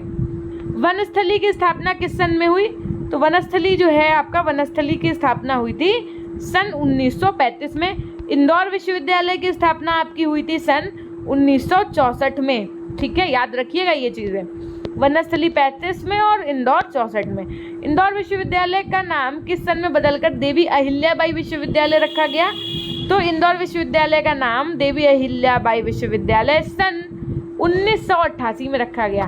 देवी अहिल्याबाई विश्वविद्यालय में बीएड कार्यक्रम की शुरुआत किस वर्ष हुई थी? तो ये हुई थी आपके सन 1986 में। शांति निकेतन का अन्य नाम क्या है आपका? तो शांति निकेतन का अन्य नाम क्या है? ऑप्शन सी विश्व भारती। शांति निकेतन की स्थापना किसने की थी यदि पूछा जाए? तो इसकी स्थापना की थी आपके रविंद्रनाथ टैगोर जी ने। ठीक है, नेक्स्ट क्वेश्चन है राष्ट्रीय पाठ्यचर्या की रूपरेखा 2005 का उत्तरण निम्न में से किससे हुआ है? तो सभ्यता और प्रगति से हुआ है। एनसीएफ 2005 के अनुसार सीखना एक क्या है? तो एनसीएफ 2005 के अनुसार सीखना एक ज्ञान का निर्माण की प्रक्रिया है। एनसीएफ 2005 के अनुसार बाल केंद्रित शिक्षा शास्त्र में शिक्षा को किस प्रकार नियोजित करने की आवश्यकता है? Question number 189। तो अभिरुचि के अनुरूप ही आपका एकदम सही हो जाएगा। एनसीएफ 2005 के अनुसार बच्चों के आकलन का सही तरीका क्या है? तो बच्चों के आकलन का सही तरीका है दैनिक परीक्षाएं। एनसीएफ 2005 का भाषा फॉर्मूला क्या था आपका? तो ये आपका था त्रिभाषा फॉर्मूला। ठीक, एनसीएफ 2005 की कार्यशाला कहाँ पर आयोजित की गई थी? तो एनसीएफ 2005 की कार्यशाला आपकी दिल्ली में आयोजित की गई थी। एनसीएफटीई की शुरुआत कब हुई थी? तो एनसीएफटीई की शुरुआत आपकी 2009 में हुई। एनसीएफटीई का फुल फॉर्म और एनसीएफ का फुल फॉर्म बताइएगा कमेंट सेक्शन में। महात्मा गांधी का जन्म कब हुआ था आपका? तो 1869 में हुआ। महात्मा गांधी ने किस शिक्षा संस्थान की स्थापना की थी? Question number 195। तो महात्मा गांधी ने किस शिक्षा संस्थान की स्थापना की थी? ऑप्शन बी टॉल्स्टॉय फार्म की थी। वर्धा सम्मेलन आपका कब हुआ? तो बहुत अच्छे से याद रखिएगा, वर्धा सम्मेलन आपका 1937 में हुआ। बेसिक शिक्षा के सिद्धांत क्या थे आपके? तो बेसिक शिक्षा के सिद्धांत थे क्या क्या? शिक्षा को निःशुल्क और अनिवार्य बनाने का सिद्धांत, शिक्षा को आत्मनिर्भर बनाने का सिद्धांत, साथ अहिंसा और सर्वोदय का सिद्धांत। ऑप्शन डी सही हो जाएगा। रविंद्रनाथ टैगोर का जन्म आपका कब हुआ था? तो 1861 में हुआ था। कब हुआ था? 1861 में हुआ था।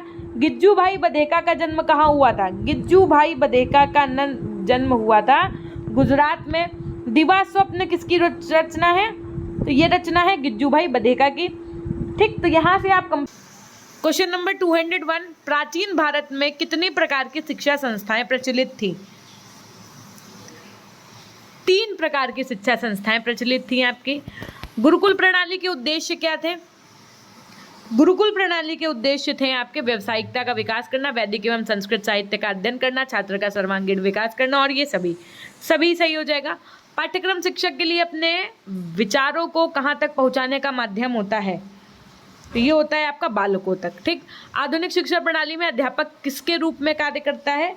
तो आधुनिक शिक्षा प्रणाली में अध्यापक पथ प्रदर्शक के रूप में कार्य करता है। एक टीचर राह दिखाने का काम करता है बच्चों को। अध्यापकों के पास वह ज्ञान और अनुभव होता है जो पाठ्यक्रम विकास कार्य में अत्यंत उपयोगी सिद्ध होता है। ये किसका कथन है? तो ये कथन वाले क्वेश्चंस बहुत अच्छे से आपको अपने माइंड में रखना है। नहीं याद हो रहा है तो आप इनको लिखते हुए चलिए एक रफ कॉपी में। तो क्रेग महोदय ने कहा है। किस ढंग से शिक्षक व्यक्तिगत रूप से पाठ्यक्रम को प्रभावित करता है? तो प्रत्यक्ष और अप्रत्यक्ष दोनों रूप से करता है। ऑप्शन सी सही हो जाएगा। स्कूल स्तर का पाठ्यक्रम राष्ट्रीय शिक्षा नीति के अंतर्गत तैयार करने में किसकी पर्याप्त भागीदारी रही है? तो ये किसकी पर्याप्त भागीदारी रही है आपकी? क्वेश्चन नंबर 207, तो ये रही आपके शिक्षक की। ऑप्शन बी एकदम सही हो जाएगा आपका। फिर देखिए नेक्स्ट क्वेश्चन है, राज्य स्तरीय शिक्षक संगठन किस स्तर पर है आपका? तो राज्य स्तरीय शिक्षक संगठन ऑप्शन बी आपका सही हो जाएगा, राज्य स्तर पर। उसके बाद में पाठ्यक्रम आयोजन का कार्य तो लगभग सभी जगह किसके हाथ में केंद्रित है? क्वेश्चन नंबर 209, तो पाठ्यक्रम आयोजन का कार्य तो लगभग सभी जगह आपका विशेषज्ञ के हाथ में केंद्रित है। वर्तमान समय में शिक्षक किस रूप में उभर रहा है? तो संगठन शक्ति के रूप में उभर रहा है। ऑप्शन ए एकदम सही हो जाएगा। हैमलेट नाटक के राजकुमार के बिना खेला जा रहा है, ये किसका कथन है? ये कथन है आपके रोनाल्ड गोल्ड का। कौन अध्यापकों को संभागित्व को पाठ्यक्रम विकास प्रक्रिया का अनिवार्य अंग मानते हैं? तो तो एडवर्ड जो है वो मानते हैं। छात्र केंद्रित पाठ्यक्रम आधार पर किस आधुनिक शिक्षण पद्धति का विकास हुआ? तो किंडरगार्टन पद्धति, मॉन्टेसरी पद्धति, योजना पद्धति, ये सभी आपका सही हो जाएगा। ऑप्शन डी एकदम सही हो जाएगा। निम्न में से कौन प्राथमिक स्तर पर पाठ्यक्रम निर्माण का सिद्धांत नहीं है? नहीं पे विशेष ध्यान दीजिएगा। क्वेश्चन में क्या नहीं है आपका? कार्य विशिष्टता का सिद्धांत नहीं है, बाकी सब है। निम्न में कौन विकेंद्रीकृत पाठ्यचर्या का लाभ फिर नहीं है, पूछा गया है क्वेश्चन में। तो ये पाठ्यचर्या छात्रों को राष्ट्रीय अंतर्राष्ट्रीय स्तर का ज्ञान नहीं दे पाती है, ये नहीं है। निम्न में से कौन पाठ्यक्रम का प्रकार नहीं है? पाठ्यक्रम का प्रकार नहीं है, पूछा गया है क्वेश्चन नंबर 216। तो ऑप्शन डी व्यवहारिक पाठ्यक्रम प्रकार नहीं है। निम्न में कौन सा पाठ्यक्रम प्रयोगवादी विचारधारा पर आधारित है? तो छात्र केंद्रित पाठ्यक्रम जो होता है वो आपका प्रयोगवादी विचारधारा पर आधारित होता है। निम्न में से कौन सा पाठ्यक्रम निर्माण का सिद्धांत नहीं है? तो व्यवहारिकता का सिद्धांत पाठ्यक्रम निर्माण का सिद्धांत नहीं है, बाकी लचीलापन, उपयोगिता, व्यापकता, ये सब कुछ है। नेक्स्ट क्वेश्चन की तरफ चलेंगे। क्वेश्चन नंबर 219, कोठारी कमीशन के पाठ्यक्रम संबंधी सुझावों में कौन सा शामिल नहीं है अगर पूछा जाए? तो प्राथमिक एवं उच्च प्राथमिक स्तर पर एक समान पाठ्यक्रम, ये जो है शामिल नहीं है। छात्रों की क्रियाओं को विषय केंद्रित आधार पर निश्चित तथा संगठित किया जाता है, ये कथन किस विद्वान से संबंधित है? तो ये कथन आपका अल्बर्टी महोदय से संबंधित है। क्वेश्चन नंबर 221 देखिए, शिक्षा की किसी भी योजना में मैं अध्यापक को केंद्रित स्थान देता हूँ, ये संबंधित है। तो ये आपका नेल्सन एवं बॉसिंग से संबंधित है। अध्यापक उस दीपक की तरह जो स्वयं जलकर संसार को प्रकाशित करता है, ये कथन किसका है? तो ये कथन है आपके रविंद्रनाथ टैगोर जी का। एकीकृत पाठ्यक्रम की निम्न में से कौन सी विशेषता नहीं है? Question number 223। तो माध्यमिक एवं उच्च माध्यमिक स्तर पर विषयों का एकीकरण होता है, ये विशेषता नहीं है। गांधी जी की बुनियादी शिक्षा किसे आधार मानती थी? गांधी जी की जो बुनियादी शिक्षा थी वो क्रिया केंद्रित पाठ्यक्रम को आधार मानती थी, एक्टिविटी बेस्ड। निम्न में से कौन सा पाठ्यक्रम को प्रभावित करने वाला घटक है?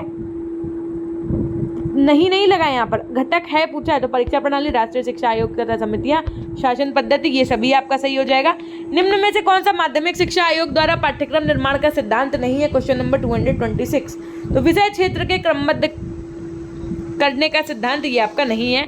पाठ्यचर्या के विकास हेतु आवश्यक तथ्य कौन से हैं? Question number 227। तो पाठ्यचर्या के विकास हेतु आवश्यक तथ्य आपके कौन नहीं है? तो व्यवहारिकता जो है वो आपका नहीं है। नेक्स्ट 228 देखिए, एकीकृत पाठ्यक्रम वो पाठ्यक्रम है जिसमें विषय के बीच कोई अवरोध, रुकावट अथवा दीवार नहीं होती है, ये कथन किसका है? क्वेश्चन नंबर 228 बताइए। तो ये कथन है आपका हेंडरसन का। पाठ्यक्रम का निम्न में से कौन सा सिद्धांत गांधीवादी बुनियादी शिक्षा का अनुरूप है? तो क्रिया केंद्रित आपका सही हो जाएगा। दी प्रोसेस ऑफ एजुकेशन के रचनाकार, ये बहुत इंपॉर्टेंट क्वेश्चन है, मार्क कर लीजिएगा इंपॉर्टेंट। ब्रूनर जो है ये आपके दी प्रोसेस ऑफ एजुकेशन के रचनाकार हैं। क्रिया केंद्रित पाठ्यक्रम के प्रणेता जॉन डीवी का संबंध किस देश से है? तो क्रिया केंद्रित पाठ्यक्रम के प्रणेता जॉन डीवी के संबंध अमेरिका से है। जो कुछ भी सीखना है करके सीखना है, ये किस विद्वान का भी कथन है? तो कोमेनियम का। शिक्षण में शिक्षक की कौन सी भूमिका है? तो शिक्षण की योग्यता, शिक्षक की निष्पक्षता, शिक्षक का अनुभव, ये सभी आपका सही हो जाएगा। ऑप्शन डी एकदम सही हो जाएगा आपका। पाठ्यक्रम रचना कैसी प्रक्रिया है आपकी? तो पाठ्यक्रम रचना एक सुनियोजित क्रिया है। छात्र केंद्रित पाठ्यक्रम के विकास में किस विद्वान का योगदान है? तो छात्र केंद्रित पाठ्यक्रम के विकास में जॉन डीवी का योगदान है। पाठ्यक्रम विकास का सोपान आपका कौन सा है? तो मूल्यांकन है। शिक्षा प्रक्रिया का प्रमुख घटक अगर पूछा जाएगा तो ये सभी शिक्षक, छात्र, पाठ्यक्रम, ये सभी हैं। पाठ्यक्रम के मूल तत्व यदि पूछा जाता है तो शिक्षण विधियां, पाठ्यवस्तु, उद्देश्य, ये सभी आपका सही हो जाएगा। क्वेश्चन नंबर 239 आपका क्या कह रहा है कि पाठ्यक्रम विकास की प्रकृति कैसी होती है? तो ये आपकी निरंतरता, भविष्य उन्मुख, चक्रीय, ये सभी होती हैं। पाठ्यक्रम को प्रभावित करने वाला घटक कौन सा है आपका? तो अध्ययन समिति, परीक्षा प्रणाली और सामाजिक परिवर्तन, ये सभी आपका सही हो जाएगा। प्लेटो ने अपना पाठ्यक्रम किन आधारों पर निर्मित किया था? तो इन्होंने निर्मित किया था कलात्मक, बौद्धिक और नैतिक रूप सभी से। क्वेश्चन नंबर 242 है आपका, बुनियादी शिक्षण की प्रमुख विशेषता में क्या नहीं शामिल है? तो पाठ्यक्रम में अंग्रेजी व धर्म स्थान नहीं शामिल है। राष्ट्रीय एकता एवं भावात्मक एकता के संबंध में क्या असत्य है यदि पूछा जाए? तो शक्तिशाली राष्ट्र के निर्माण हेतु राष्ट्रीय एकता अनिवार्य है, भावात्मक एकता को गौर स्थान प्राप्त है। ये एक कथन असत्य है, यानी कि गलत है। ठीक है, क्वेश्चन नंबर 244 की तरफ चल रहे होंगे। बाल केंद्रित पाठ्यक्रम का सिद्धांत किस विचारधारा की उपज है यदि पूछा जाए? तो क्या लगा कर क्या हो गया? प्रकृतिवादी। बाल केंद्रित पाठ्यक्रम के सिद्धांत प्रकृतिवादी विचारधारा की क्या है? उपज है। पाठ्यक्रम परिवर्तन में दर्शन के प्रभावों में क्या शामिल नहीं है? चारों ऑप्शंस पढ़िए फिर बताइए क्या शामिल नहीं है। तो पाठ्य वस्तु पर दर्शन का आंशिक प्रभाव पड़ता है, ये शामिल नहीं है। पाठ्यक्रम परिवर्तन का अर्थ एक प्रकार से एक संस्था में परिवर्तन करना, ये कथन किससे संबंधित है आपका? तो ये कथन संबंधित है आपके हिल्डा टाबा से। पाठ्यक्रम परिवर्तन के समाजशास्त्रीय सिद्धांत में क्या समाहित नहीं है? Question number 247। तो पाठ्यक्रम बहिर्मुखी प्रभाव युक्त होना चाहिए, ये समाहित नहीं है, यह समेकित नहीं है, आप कह सकते हैं। बुनियादी शिक्षा में शिक्षक प्रशिक्षण की अल्पकालीन प्रशिक्षण अवधि होती है कितनी? तो 1 वर्ष की। किस विचारधारा में धार्मिक विषयों का पाठ्यक्रम में विरोध किया गया है? एक बताइए।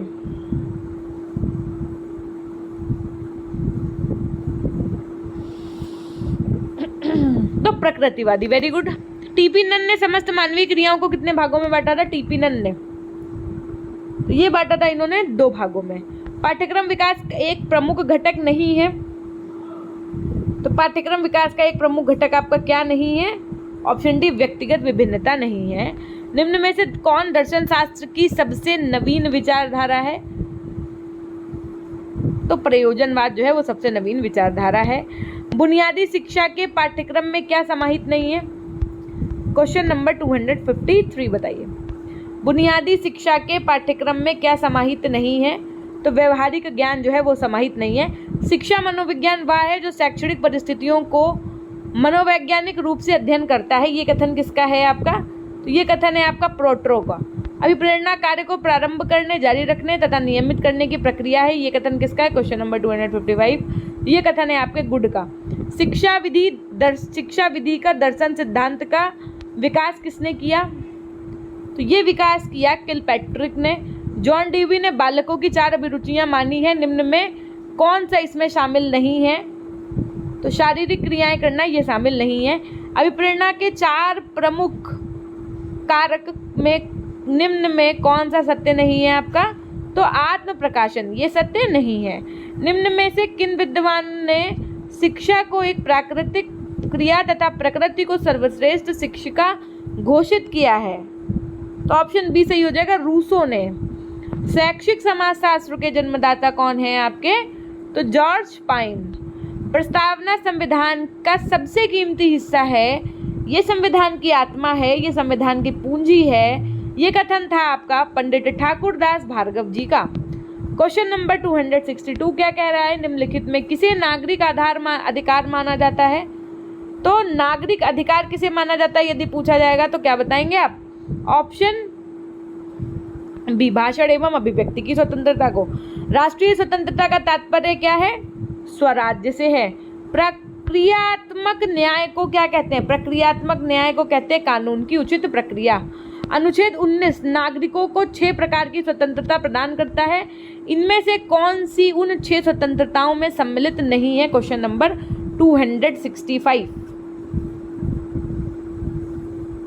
ऑप्शन सी आपका सही हो जाएगा, अपनी सुरक्षा के लिए हथियार रखने की स्वतंत्रता।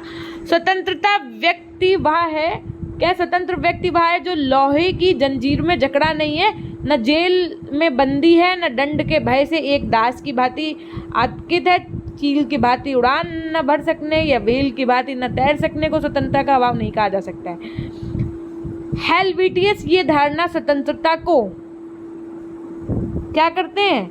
तो ऐसे आंतरिक एवं बाह्य दोनों प्रकार के अवरोधों का अभाव मानती है जो वैयक्तिक क्रिया में बाधा डालते हैं। अनुच्छेद 22 के अधीन किसी व्यक्ति को उसके अपराध के व बंदी बनाने के बिना कारणों के बताए जेल में नहीं रखा जा सकता और बंदी बनाने पर कितने समय में निकटतम न्यायाधीश के समक्ष प्रस्तुत करना पड़ता है। तो ऑप्शन ए सही हो जाएगा आपका 24 घंटे। स्वतंत्रता एवं क्या परस्पर पूरक हैं?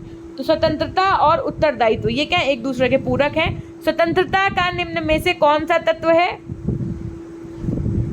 तो ऑप्शन ए एकदम सही हो जाएगा स्वावलंबन का।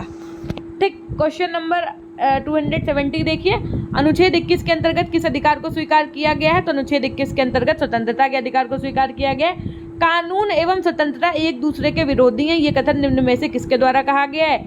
ये कथन उदारवादियों के द्वारा कहा गया है कि कानून और स्वतंत्रता एक दूसरे के क्या है? विरोधी हैं। संविधान द्वारा प्रदत्त धार्मिक स्वतंत्रता के अधिकार से भारतीय राज्य व्यवस्था का स्वरूप धर्मनिरपेक्ष बना है। ये किन अनुच्छेदों में उल्लेखित है? तो अनुच्छेद 25 से अनुच्छेद 28 तक। सकारात्मक स्वतंत्रता का अर्थ क्या है आपका? तो सकारात्मक स्वतंत्रता का अर्थ है प्रतिबंधों का होना। कानून स्वतंत्रता का विरोधी नहीं है, ये मत किसका है? तो ये मत है आपके कांट का। लिबर्टी शब्द का व्युत्पत्ति किस शब्द से हुई है? तो लिबर्टी शब्द की व्युत्पत्ति आपकी लिबरल शब्द से हुई है। संविधान में संशोधन संबंधी प्रावधान किस अनुच्छेद में किया गया है? तो अनुच्छेद 368 के तहत किया गया है। कानूनी न्याय से तात्पर्य क्या है आपका? कानूनी न्याय से तात्पर्य क्या है? कि सभी को कानून की दृष्टि से समान समझा जाए, सभी को कानून के समान संरक्षण प्राप्त हो। ऑप्शन बी एकदम सही हो जाएगा। धर्मनिरपेक्षता को प्रोत्साहित करने वाले कारक कौन कौन से हैं आपके? तो धर्मनिरपेक्षता को प्रोत्साहित करने वाले कारक हैं आपके नगरीकरण व औद्योगिकरण, यातायात व संचार के साधन और पश्चिमीकरण। उपर्युक्त तो सभी आपका सही हो जाएगा। स्वतंत्रता के क्षेत्र में उदारवाद की क्या देन है? तो स्वतंत्रता के क्षेत्र में उदारवादियों की क्या देन है? कानून व शासन, संविधानवाद, स्वतंत्रता की घोषणा, ये सभी आपका सही हो जाएगा। निम्नलिखित में कौन सा जनतंत्र का सिद्धांत नहीं है? तो ऑप्शन सी एकदम सही हो जाएगा। स्वतंत्रता जो है वो जनतंत्र का सिद्धांत नहीं है। किस संशोधन द्वारा नागरिकों के 7 मूल अधिकारों में से संपत्ति के अधिकार को हटाकर मात्र एक कानूनी अधिकार बना दिया गया है? तो किस संविधान संशोधन के तहत ये किया गया था? 44वें संविधान संशोधन के तहत ये किया गया था। और 44वां संविधान संशोधन कब हुआ था? ये आप कमेंट सेक्शन में बताइएगा किस सन में हुआ था। भारतीय संविधान की धारा 25 का संबंध किससे है? तो भारतीय संविधान की धारा 25 का संबंध आपका धार्मिक स्वतंत्रता से है। भारतीय संविधान में कौन सा अनुच्छेद धर्मनिरपेक्षता से संबंधित है? तो अनुच्छेद 27, 28, 25 और 26 ये सभी आपके धर्मनिरपेक्षता से संबंधित हैं। मौलिक अधिकारों में परिवर्तन संबंधी विवाद उच्चतम न्यायालय में निम्नलिखित में से कौन सा पहुंचवा निर्मित हुआ? तो करेक्ट आंसर क्या हो जाएगा? शंकरी प्रसाद केस, गोलकनाथ केस और मंजन सिंह केस। तो ये सभी आपका सही हो जाएगा। भारत में अस्पृश्यता समाप्त करने का कानून कब बना? छुआछूत। तो ऑप्शन बी एकदम सही हो जाएगा 1955 में। और अस्पृश्यता का जो सीना है वो अनुच्छेद 17 में गठित में उल्लेखित है। संविधान की धारा 30 का संबंध किससे है? तो संविधान की धारा 30 का संबंध आपके अल्पसंख्यकों की शिक्षा से है। न्याय की अवधारणा विकसित हुई है। तो न्याय की अवधारणा आपकी सामान्य न्याय के रूप और प्रक्रिया न्याय के रूप दोनों से विकसित हुई है। किस संविधान संशोधन के द्वारा भारतीय संविधान में समाजवादी शब्द जोड़ा गया था? तो 42वां संविधान संशोधन कब हुआ था? 1976 में। इसी के तहत समाजवादी शब्द जोड़ा गया था। संविधान की धारा 45 का संबंध किससे है? तो संविधान की धारा 45 का संबंध अनिवार्य एवं निःशुल्क और सार्वभौम शिक्षा से है। सामाजिक कार्य का प्रमुख तत्व क्या है आपका? तो अवसर की समानता ही सामाजिक न्याय का प्रमुख तत्व है। भारतीय संविधान में धर्मनिरपेक्षता शब्द कब जोड़ा गया आपका? तो भारतीय संविधान में धर्मनिरपेक्षता शब्द आपका 1975 में जोड़ा गया। न्याय क्या है? न्याय एक सक्रिय प्रक्रिया, एक सामान्य गुण तथा तत्व केंद्रित व्यवस्था, यानी कि ये सभी है। सन 1976 में 42वें संविधान द्वारा किस अध्याय में और कितने मौलिक कर्तव्य नागरिकों के सम्मिलित किए गए? क्वेश्चन नंबर 293 ऑप्शन सी सही हो जाएगा। चतुर्थ अध्याय और 10 कर्तव्य। शिक्षा को समवर्ती सूची में कब रखा गया? शिक्षा एक समवर्ती सूची का विषय है। ये कब उसमें रखा गया? तो 1950 में। 44वें संविधान संशोधन के द्वारा संपत्ति का अधिकार प्राप्त करने और उसे विधिक अधिकार बनाने के लिए अनुच्छेद 31 के अतिरिक्त कौन सा अनुच्छेद संविधान से समाप्त किया गया और कौन सा अनुच्छेद जोड़ा गया? Question number 295। तो ऑप्शन बी आपका सही हो जाएगा। अनुच्छेद 19 छा समाप्त किया गया और 71 झा को जोड़ा गया। संविधान उपचारों के अंतर्गत सर्वोच्च न्यायालय व उच्च न्यायालय निम्नलिखित में से कौन सा प्रलेख जारी नहीं करते हैं? तो कौन सा प्रलेख जारी नहीं करते भैया? आज्ञा का। समता का अधिकार संविधान के किस अनुच्छेद से संबंधित है या व्यवस्थित है आपका? तो समता का अधिकार जो है वो 14 तथा 18 में। समता या समानता का अधिकार भी आप इसे कह सकते हैं। अनुसूचित जाति या अनुसूचित जनजाति की शिक्षा तथा उसके कल्याण के लिए अधिकार वर्णित है, किस अनुच्छेद में वर्णित है आपके? तो अनुच्छेद 46 में। अनुसूचित जाति और जनजाति की शिक्षा के लिए बात की जा रही है तो अनुच्छेद 46 होगा, याद रखिएगा। 299 नंबर क्वेश्चन, पाठ्यक्रम में वैज्ञानिक विषयों का महत्व है। पाठ्यक्रम में वैज्ञानिक विषयों का महत्व दिया गया है आपका प्रतिवाद से। पाठ्यक्रम में व्यावसायिक विषयों को सम्मिलित किया गया है तो ऑप्शन बी यथार्थवाद में, ठीक है। 101 पाठ्य वस्तु को अनुभव केंद्रित बनाया तो किसने बनाया है? प्रयोजनवाद ने बनाया है।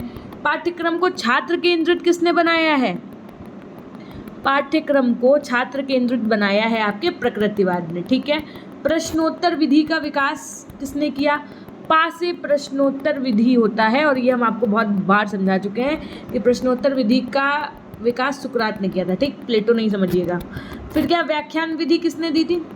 लेक्चर मेथड, तो ये तो आप अपने सेकंड सेमेस्टर में भी पढ़ चुके हो ना। लेक्चर मेथड को दिया था आपके आदर्शवाद ने, आइडियलिज्म ने। भारतीय संविधान में शोषण के विरुद्ध अधिकारों का वर्णन किया गया है जो किस अनुच्छेद से संबंधित है? तो अनुच्छेद 23-24 से संबंधित है। अनिवार्य प्राथमिक शिक्षा का प्रावधान किया गया है, क्वेश्चन नंबर 306। तो अनिवार्य प्राथमिक शिक्षा का प्रावधान किया गया है अनुच्छेद 45 में। संविधान के 1978 में पारित 44वें संशोधन के अंतर्गत कौन सा अधिकार अब एक मूल अधिकार न रह करके केवल एक संवैधानिक अधिकार रह गया है? तो संपत्ति का अधिकार। संविधान के अनुच्छेद 51 का में वर्णित है, क्या वर्णित है? तो मूल कर्तव्य वर्णित है।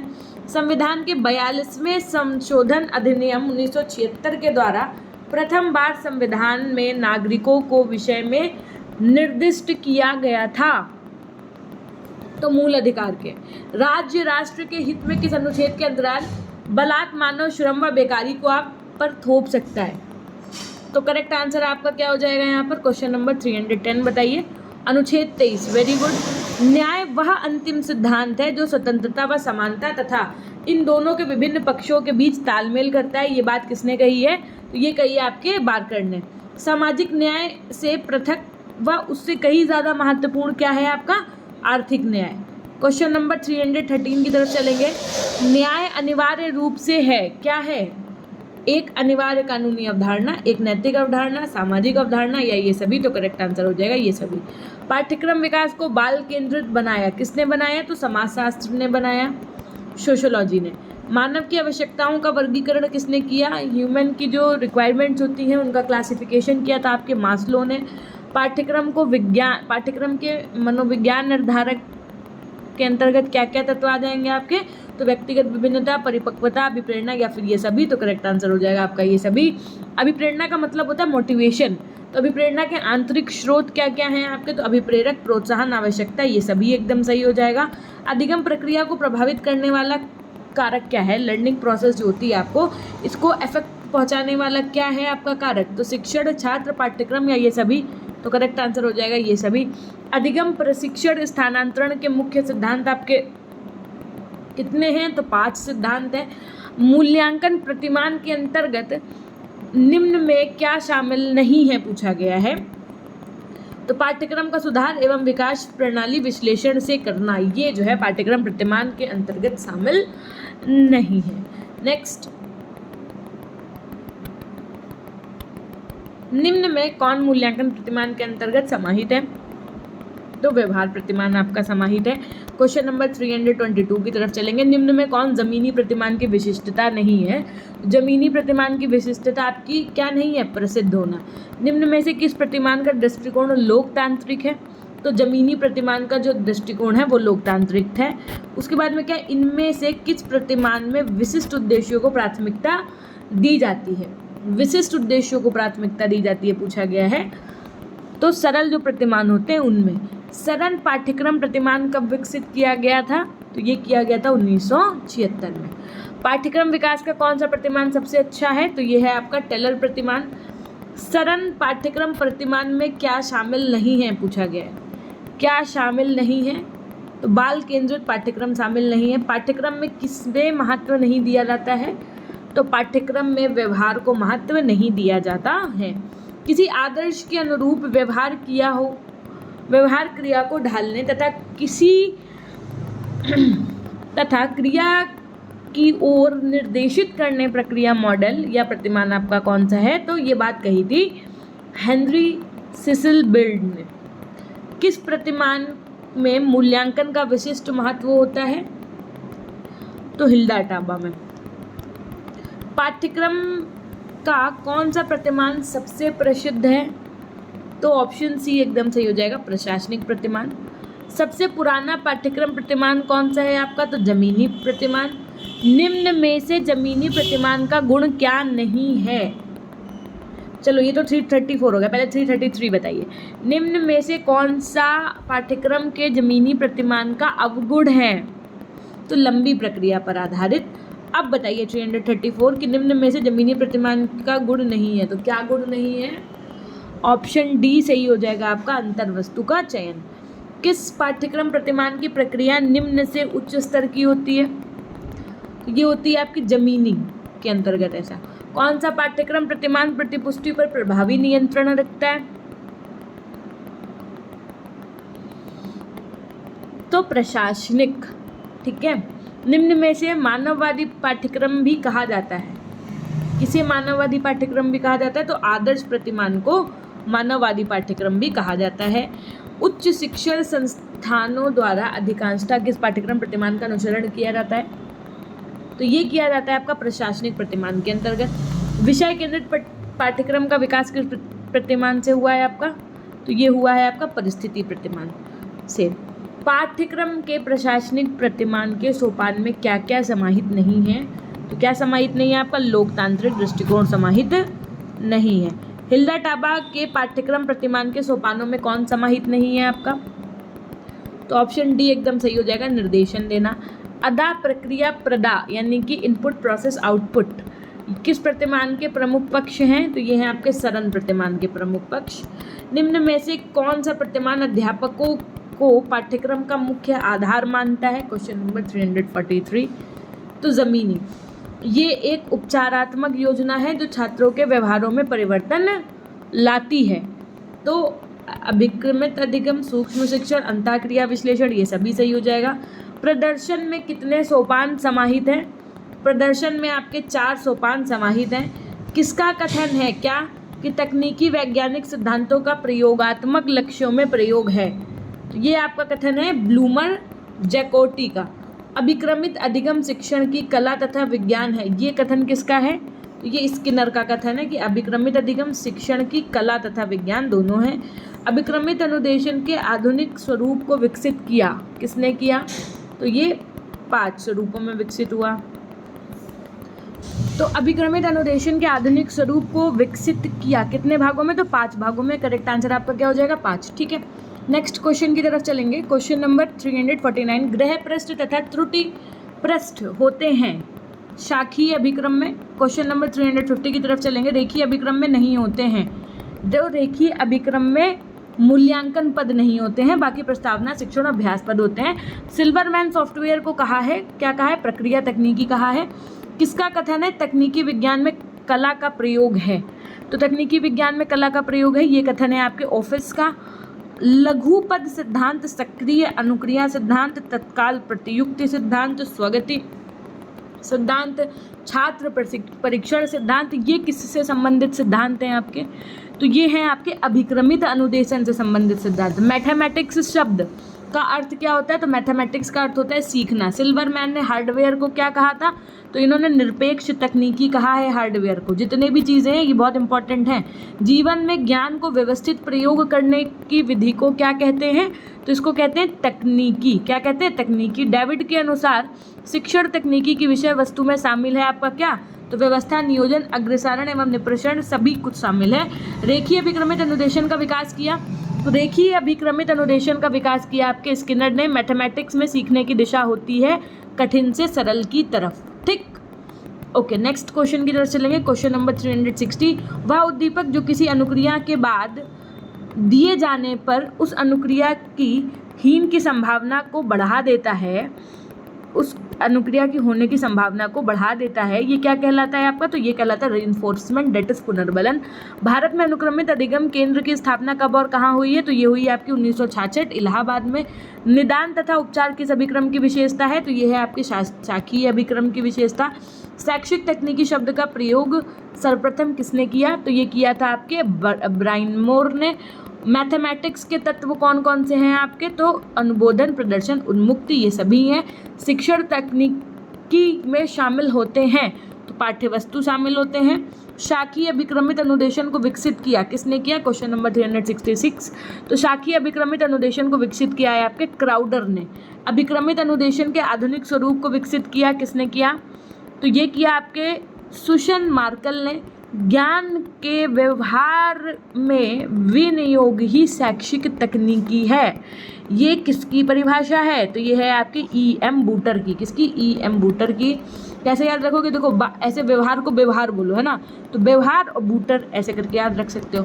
अनुदेशन तकनीकी का अर्थ क्या है आपका? तो अनुदेशन तकनीकी का अर्थ है सूचना को प्रभावशाली बनाना। ऑप्शन ए एकदम सही हो जाएगा। चल बस आपके कुछ क्वेश्चंस और। टाइप टोकन रेशो से मूल्यांकन किया जाता है। टाइप टोकन रेशियो से मूल्यांकन किया जाता है अनुदेशन कार्यक्रमों का। अनुदेशन प्रारूप में शामिल है आपका प्रणाली उपागम, संप्रेषण नियंत्रण, प्रशिक्षण मनोविज्ञान, ये सभी सब कुछ शामिल है। मॉरिसन कक्षा समानार्थी है, तो ये समानार्थी आपका प्रजातांत्रिक शिक्षण का। किस विद्वान का कथन है कि शिक्षण शिक्षक तथा बालक के विषय में स्थापित किया जाने वाला संबंध है? तो ये कहा है आपके रायबर्न ने। अनुदेशन तकनीकी में क्या होता है आपके? तो अनुदेशन तकनीकी में ज्ञानात्मक विकास होता है। संप्रेषण प्रारूप के जन्मदाता आपके कौन है? क्वेश्चन कहा गया है कि संप्रेषण प्रारूप के जन्मदाता आपके कौन है? तो ये हैं आपके स्मिथ और स्मिथ।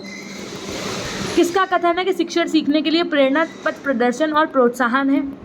तो ये कथन है आपका रायबर्न का। शिक्षण सूत्रों का प्रतिपादन किसने किया? तो शिक्षण सूत्रों का प्रतिपादन किया आपके स्पेंसर ने। व्यवहार तकनीकी आधारित है स्किनर के क्रिया प्रसूत सिद्धांत पर। शिक्षा के मनोवैज्ञानिक परिप्रेक्ष्य में हमने आपको पढ़ाया भी है ये। शैक्षिक तकनीकी के क्षेत्र में अदा यानी इनपुट, प्रोसेस यानी प्रक्रिया, प्रदा यानी कि आउटपुट किसने बांटा है? तो ये किसने बांटा है आपका? वांगशी सामामाटो ने। हस्तक्षेप रहित शिक्षण के समर्थक हैं आपके कौन? तो ब्रूवेक। कैनेथ तथा अनलिन का संबंध किससे है? तो प्रणाली विश्लेषण से है। प्रजातांत्रिक शिक्षण के समर्थक हैं आपके तो ग्लेसर और गिने। ठीक है। किसका कथन है कि सीखना विकास है? ये कथन किसका है कि सीखना ही विकास है, लर्निंग इज डेवलपमेंट? किसने कहा है? तो ये कहा है आपके वुडवर्थ ने। किसने कहा है? वुडवर्थ ने कहा है। सीखना उत्तरोत्तर सामंजस्य की प्रक्रिया है, अगर ये पूछा जाए किसने कहा है तो ये कहा है स्किनर ने। ठीक। देखो सा से सीखना, सा से सामंजस्य, अगर सीखना सामंजस्य पूछा जाएगा तो स्किनर होगा, ऐसे याद कर सकते हो, है ना। और सीखना विकास पूछा जाएगा तो वाह लगा हुआ है ना, और वाह से वुडवर्थ, वाह से विकास, सीखना विकास तो में वुडवर्थ होगा और सीखना सामंजस्य में स्किनर होगा। ऐसे करके भी आप याद कर सकते हैं। ठीक है।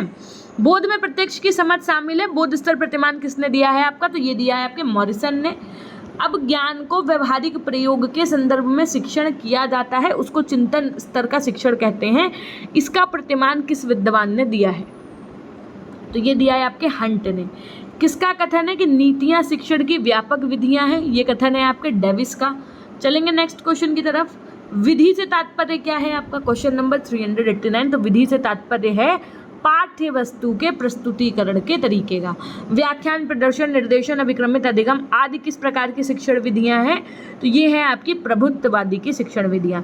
प्रश्नोत्तर, सामूहिक वाद विवाद, अन्वेषण, ऐतिहासिक खोज, दत्तकार योजना आदि किस प्रकार की विधियां हैं? तो ये आपकी कैसी हैं भैया? प्रभुत्ववादी हैं। ठीक। और देखो ये वाली तो प्रभुत्ववादी होगी, और प्रश्नोत्तर, सामूहिक वाद विवाद, अन्वेषण, ऐतिहासिक खोज, दत्तकार वाली अगर ये वाला पूछा जाएगा तो इसमें आप प्रजातांत्रिक लगा के आइएगा। शिक्षण के चर कौन कौन से हैं? तो ये सभी हैं, छात्र, अध्यापक और पाठ्यक्रम। शिक्षण चरों के 3 कार्य कौन कौन से हैं? तो ऑप्शन डी एकदम से हो जाएगा, निदान, उपचार और मूल्यांकन। एक टीचिंग प्रोसेस का काम ही यही होता है। निदान का संबंध किससे होता है? भाई कौन निदान करता है बताइए? निदान कौन करता है? तो शिक्षक ही तो करता है बच्चों की। भाई निदान का मतलब होता है उससे कोई बच्चे को कन्फ्यूजन है तो आप उसको दूर कर रहे हैं, उसकी प्रॉब्लम को सॉल्व कर रहे हैं, डेट इज कॉल्ड निदान। उपचार का अर्थ है छात्र की कठिनाइयों को दूर करना। जैसे अब किसी बच्चे को कोई चीज़ नहीं समझ में आ रही है तो आप उसको रेगुलर बेसिस पे डेली लाइफ से रिलेटेड एग्जाम्पल देकर के समझा रहे हैं, तो डेट इज कॉल्ड उपचार, है ना। सीखना आदतों, ज्ञान और अभिवृत्तियों का अर्जन है, ये किसका कथन है, तो ये है आपके क्रो एंड क्रो का। नेक्स्ट क्वेश्चन, शिक्षण के स्तर होते हैं, कौन कौन से होते हैं, तो बोध स्तर, ज्ञान स्तर, चिंतन स्तर सभी होते हैं। स्मृति स्तर का संबंध केवल सूचनाओं को धारण करने से होता है, ये सबसे निम्न स्तरीय शिक्षण है। इसके प्रणेता आपके कौन है, तो इसके प्रणेता आपके हर्बर्ट हैं। ऐतिहासिक खोज विधि के जन्मदाता आपके कौन है, तो ये हैं आपके ब्रूनर। अन्वेषण विधि के जन्मदाता आपके कौन है, तो आर्मस्ट्रॉन्ग है। आ से अन्वेषण, आ से आर्मस्ट्रॉन्ग। ऐतिहासिक विधि के कौन है भैया, तो ऐतिहासिक विधि के खोजदाता है आपके ब्रूनर। ये बहुत अच्छे से याद करिएगा सारे। पाठ्यक्रम नियोजन में अवधारणाएं होती हैं, कैसे, कितनी, तो 10 होती हैं। पाठ्यक्रम निर्माण के सोपान आपके कौन कौन से हैं, तो पाठ्यक्रम निर्माण के सोपान आपके हैं 5। शिक्षा के उद्देश्य होते हैं, शिक्षा के उद्देश्य होते हैं भावात्मक, ज्ञानात्मक, क्रियात्मक, ये सभी होते हैं। ज्ञानात्मक उद्देश्यों के प्रकार हैं, ज्ञानात्मक उद्देश्यों के प्रकार हैं 6। उसके बाद में पाठ्यक्रम निर्माण के सूत्र कौन कौन से हैं आपके, तो शिक्षा प्रणाली, मूल्यांकन प्रणाली और ऑप्शन है आपके पास शिक्षा के उद्देश्य या फिर ये सभी, तो आपका ये सभी सही हो जाएगा। क्वेश्चन नंबर 406 है आपका, पाठ्यक्रम निर्माण की चिंतन प्रक्रिया है, तो तार्किक चिंतन, अनुभवजन्य, दोनों ही आपका सही हो जाएगा। आंतरिक परिस्थिति के घटक हैं आपके, तो मूल्यांकन, उद्देश्य, पाठ्यवस्तु, ये सभी हैं। नेक्स्ट क्वेश्चन की तरफ चलेंगे, पाठ्यक्रम नियोजन का समूह है, क्वेश्चन नंबर 408, तो पाठ्यक्रम नियोजन का समूह है आपका प्रक्रिया प्रतिमान, उद्देश्य प्रतिमान और परिस्थिति प्रतिमान, ये सभी। पाठ्यक्रम विकास का विशिष्ट प्रतिमान है आपका, तो हिल्डा टावर प्रतिमान, सदन प्रतिमान, मुख्य उपाध्याय प्रतिमान, ये सभी हो जाएगा। पाठ्यक्रम प्रबंधन आयाम को दिया, किसने दिया, तो पाठ्यक्रम प्रबंधन आयाम को दिया है आपके आई के डेविस ने। ये सब बहुत इंपॉर्टेंट क्वेश्चंस हैं। मुख्य उपाध्याय पाठ्यक्रम विकास में अवस्थाएं हैं, कितनी, तो मुखोपाध्याय में है आपकी 2 अवस्थाएं, ठीक है, कितनी, 2 अवस्थाएं। पाठ्यवस्तु विकास का आयाम है अनुदेशन आयाम, अनुभव आयाम, पाठ्यवस्तु आयाम, ये सभी सही हो जाएगा। पाठ्य सहगामी क्रियाओं का उद्देश्य क्या होता है, तो मानसिक विकास, भावात्मक विकास, शारीरिक विकास, ये सभी सही हो जाएगा आपका। फिर नेक्स्ट क्वेश्चन है आपका, ज्ञानात्मक विकास की पाठ्य सहगामी क्रिया होती हैं आपकी कौन कौन सी, तो ये होती हैं आपकी शैक्षिक, देखिए पुस्तकालय से, शैक्षिक पर्यटन से, प्रयोगशाला से, या फिर ये सभी। तो ज्ञानात्मक विकास यदि पूछा जाए तो प्रयोगशाला सही हो जाएगा। वास्तविक ज्ञान प्रदान किया जाता है किससे, तो शैक्षिक पर्यटन से। रॉबर्ट वेडन पावेल की स्थापना की है किसने, तो स्काउटिंग और गर्ल्स गाइडिंग की, ए और बी दोनों ही आपका सही हो जाएगा। क्वेश्चन नंबर 417, स्काउटिंग संगठन होता है आपका, तो बालक स्काउट का, शेर बच्चों का, गर्ल्स गाइड का, इन सभी का होता है। स्वामित्व अधिगम विधि के प्रवर्तक आपके कौन है, तो ये हैं आपके BS ब्लूम। चलेंगे नेक्स्ट क्वेश्चन की तरफ, उससे पहले हम आपको बताना चाहेंगे कि देखिए पेपर को क्या करना है, आपको सबसे पहले सारे ऑप्शंस को एकदम अच्छे से पढ़ना है। कभी भी क्वेश्चन ना समझ में आए कि इसमें क्या होगा तो एलिमिनेशन मेथड को अपनाइए। उसके अलावा मैम क्या करें, हमने कहा उसके अलावा जो आपने PG पॉइंट ऐप से PDF लिए रखी है ना, उसको रिवाइज करके ही जाइएगा, ठीक है। एक बार नहीं, 2 बार नहीं, 3-4 बार रिवाइज करिएगा। क्लासेस जो जो हम प्रोवाइड करें लास्ट मूवमेंट तक सब देखनी है आपको, इतना करके जाना है बस, और बिना डरे हुए जाना है, क्योंकि आपका पेपर बहुत अच्छा होने वाला है। There is no need to take tension. खोज विधि का विकास किया किसने, तो JS ब्रूनर ने। JS ब्रूनर ने विकास किया है किसका, तो भैया खोज विधि का, ठीक है। अब चाहे अपोजिट पूछे चाहे जैसे पूछे। मस्तिष्क प्रबलन संवेदन विधि का विकास किसने किया, तो किलपैट्रिक ने किया। प्रजातांत्रिक की शिक्षण विधि है आपकी, तो संवेदनशील प्रशिक्षण है। एक तंत्र की शिक्षण विधि कौन सी है आपकी, तो एक तंत्र की शिक्षण विधि है इनमें से कोई नहीं।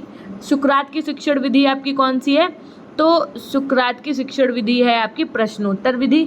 व्यक्तिगत विभिन्नता की शिक्षण विधि है आपकी अनुवर्ग। उसके बाद में शिक्षण विधियों तथा शिक्षण विधियों में अंतर होता है क्या, देखो क्वेश्चन में थोड़ी सी मिस्टेक है, उद्देश्यों का होता है, ये थोड़ा सा गड़बड़ है क्वेश्चन, है ना। चलो, शिक्षण विधियों के प्रकार कौन कौन से हैं, तो प्रभुत्ववादी, प्रजातांत्रिक, दोनों ही। यहाँ से आपके कंप्लीट हो जाते हैं पूरे 427 क्वेश्चंस। तो इन क्वेश्चंस को करने के बाद में आप कमेंट सेक्शन में कमेंट ज़रूर करिएगा कि क्लास आपको कैसी लगी। नो डिस्टर्बेंस के साथ में हुई है क्लास। अगर मैं बातचीत करती हूँ तो फिर बच्चों को डिस्टर्ब होता है जो बाद में देखते हैं, इसलिए नो डिस्टर्बेंस के साथ में हुई है। अब आप लोगों को एक काम करना है, वो ये करना है कि अगर अभी तक आप हमारे इंस्टाग्राम से नहीं जुड़े हुए हैं तो पीजी पॉइंट ऑफिशियल के नाम से है, वहाँ से ज़रूर जुड़ जाइएगा। और पीजी पॉइंट के नाम से टेलीग्राम चैनल है, वहाँ से जुड़ सकते हैं। क्लासेस आपको कैसी लग रही है कमेंट सेक्शन में बताना नहीं भूलिएगा। थोड़ा बहुत कम्युनिटी पोस्ट वगैरह भी देखते रहा करिए। बहुत जल्दी हम कुछ नया करने वाले हैं। एक कह सकते हैं कि देखिए, एग्ज़ाम्स को आप जब देकर अपना एग्ज़ाम दे कर के आएंगे तो यहीं पर हम आपको सारी चीज़ें करवाएंगे, पूरा एनालिसिस वगैरह भी करवाएंगे। तो आपको चैनल के साथ में बने रहना है ना। और बाकी तैयारी अच्छे से आप करते रहिए और बिना डर के पेपर दे कर के आइए। थ्योरी जैसे आपको नहीं आती है, जैसे अभी कुछ प्रतिमान वाले क्वेश्चन थे जो गलत कर रहे थे आप लोग, तो अगर थ्योरी नहीं आती है तो आप लोगों को एक बार थोड़ा बहुत तो पढ़ लेना ही था ना। अब जिन्होंने पढ़ लिया वो भी नहीं कर पा रहे तो एक बार रिवाइज़ कर लीजिएगा अगर समय मिलता है तो, नहीं तो फिर MCQs तो रिवाइज़ करके जाना ही जाना है आपको, ठीक है। इतना काम करना है। पीजी पॉइंट इंस्टॉल कर लीजिएगा, रेफरल कोड में पीजी पॉइंट डालिएगा और वहाँ पर आपको सीटेट और हर एक चीज़ की चीज़ें मिल रही हैं। जैसे ही आपका यूपी टेट आएगा तो वहाँ पर हम आपको यूपी टेट के रिगार्डिंग भी चीज़ें अवेलेबल करवाएंगे, ठीक। तो ये थी एक छोटी सी जानकारी। मिलते हैं हम आपसे नेक्स्ट क्लास के माध्यम से। तब तक के लिए अपना ध्यान रखिएगा, हमेशा खुश रहिए, मुस्कुराते रहिए, कभी अपने लिए तो कभी अपनों के लिए। Till then take care, bye bye, love you all, love you my dear class. अपना ध्यान रखिएगा, धन्यवाद।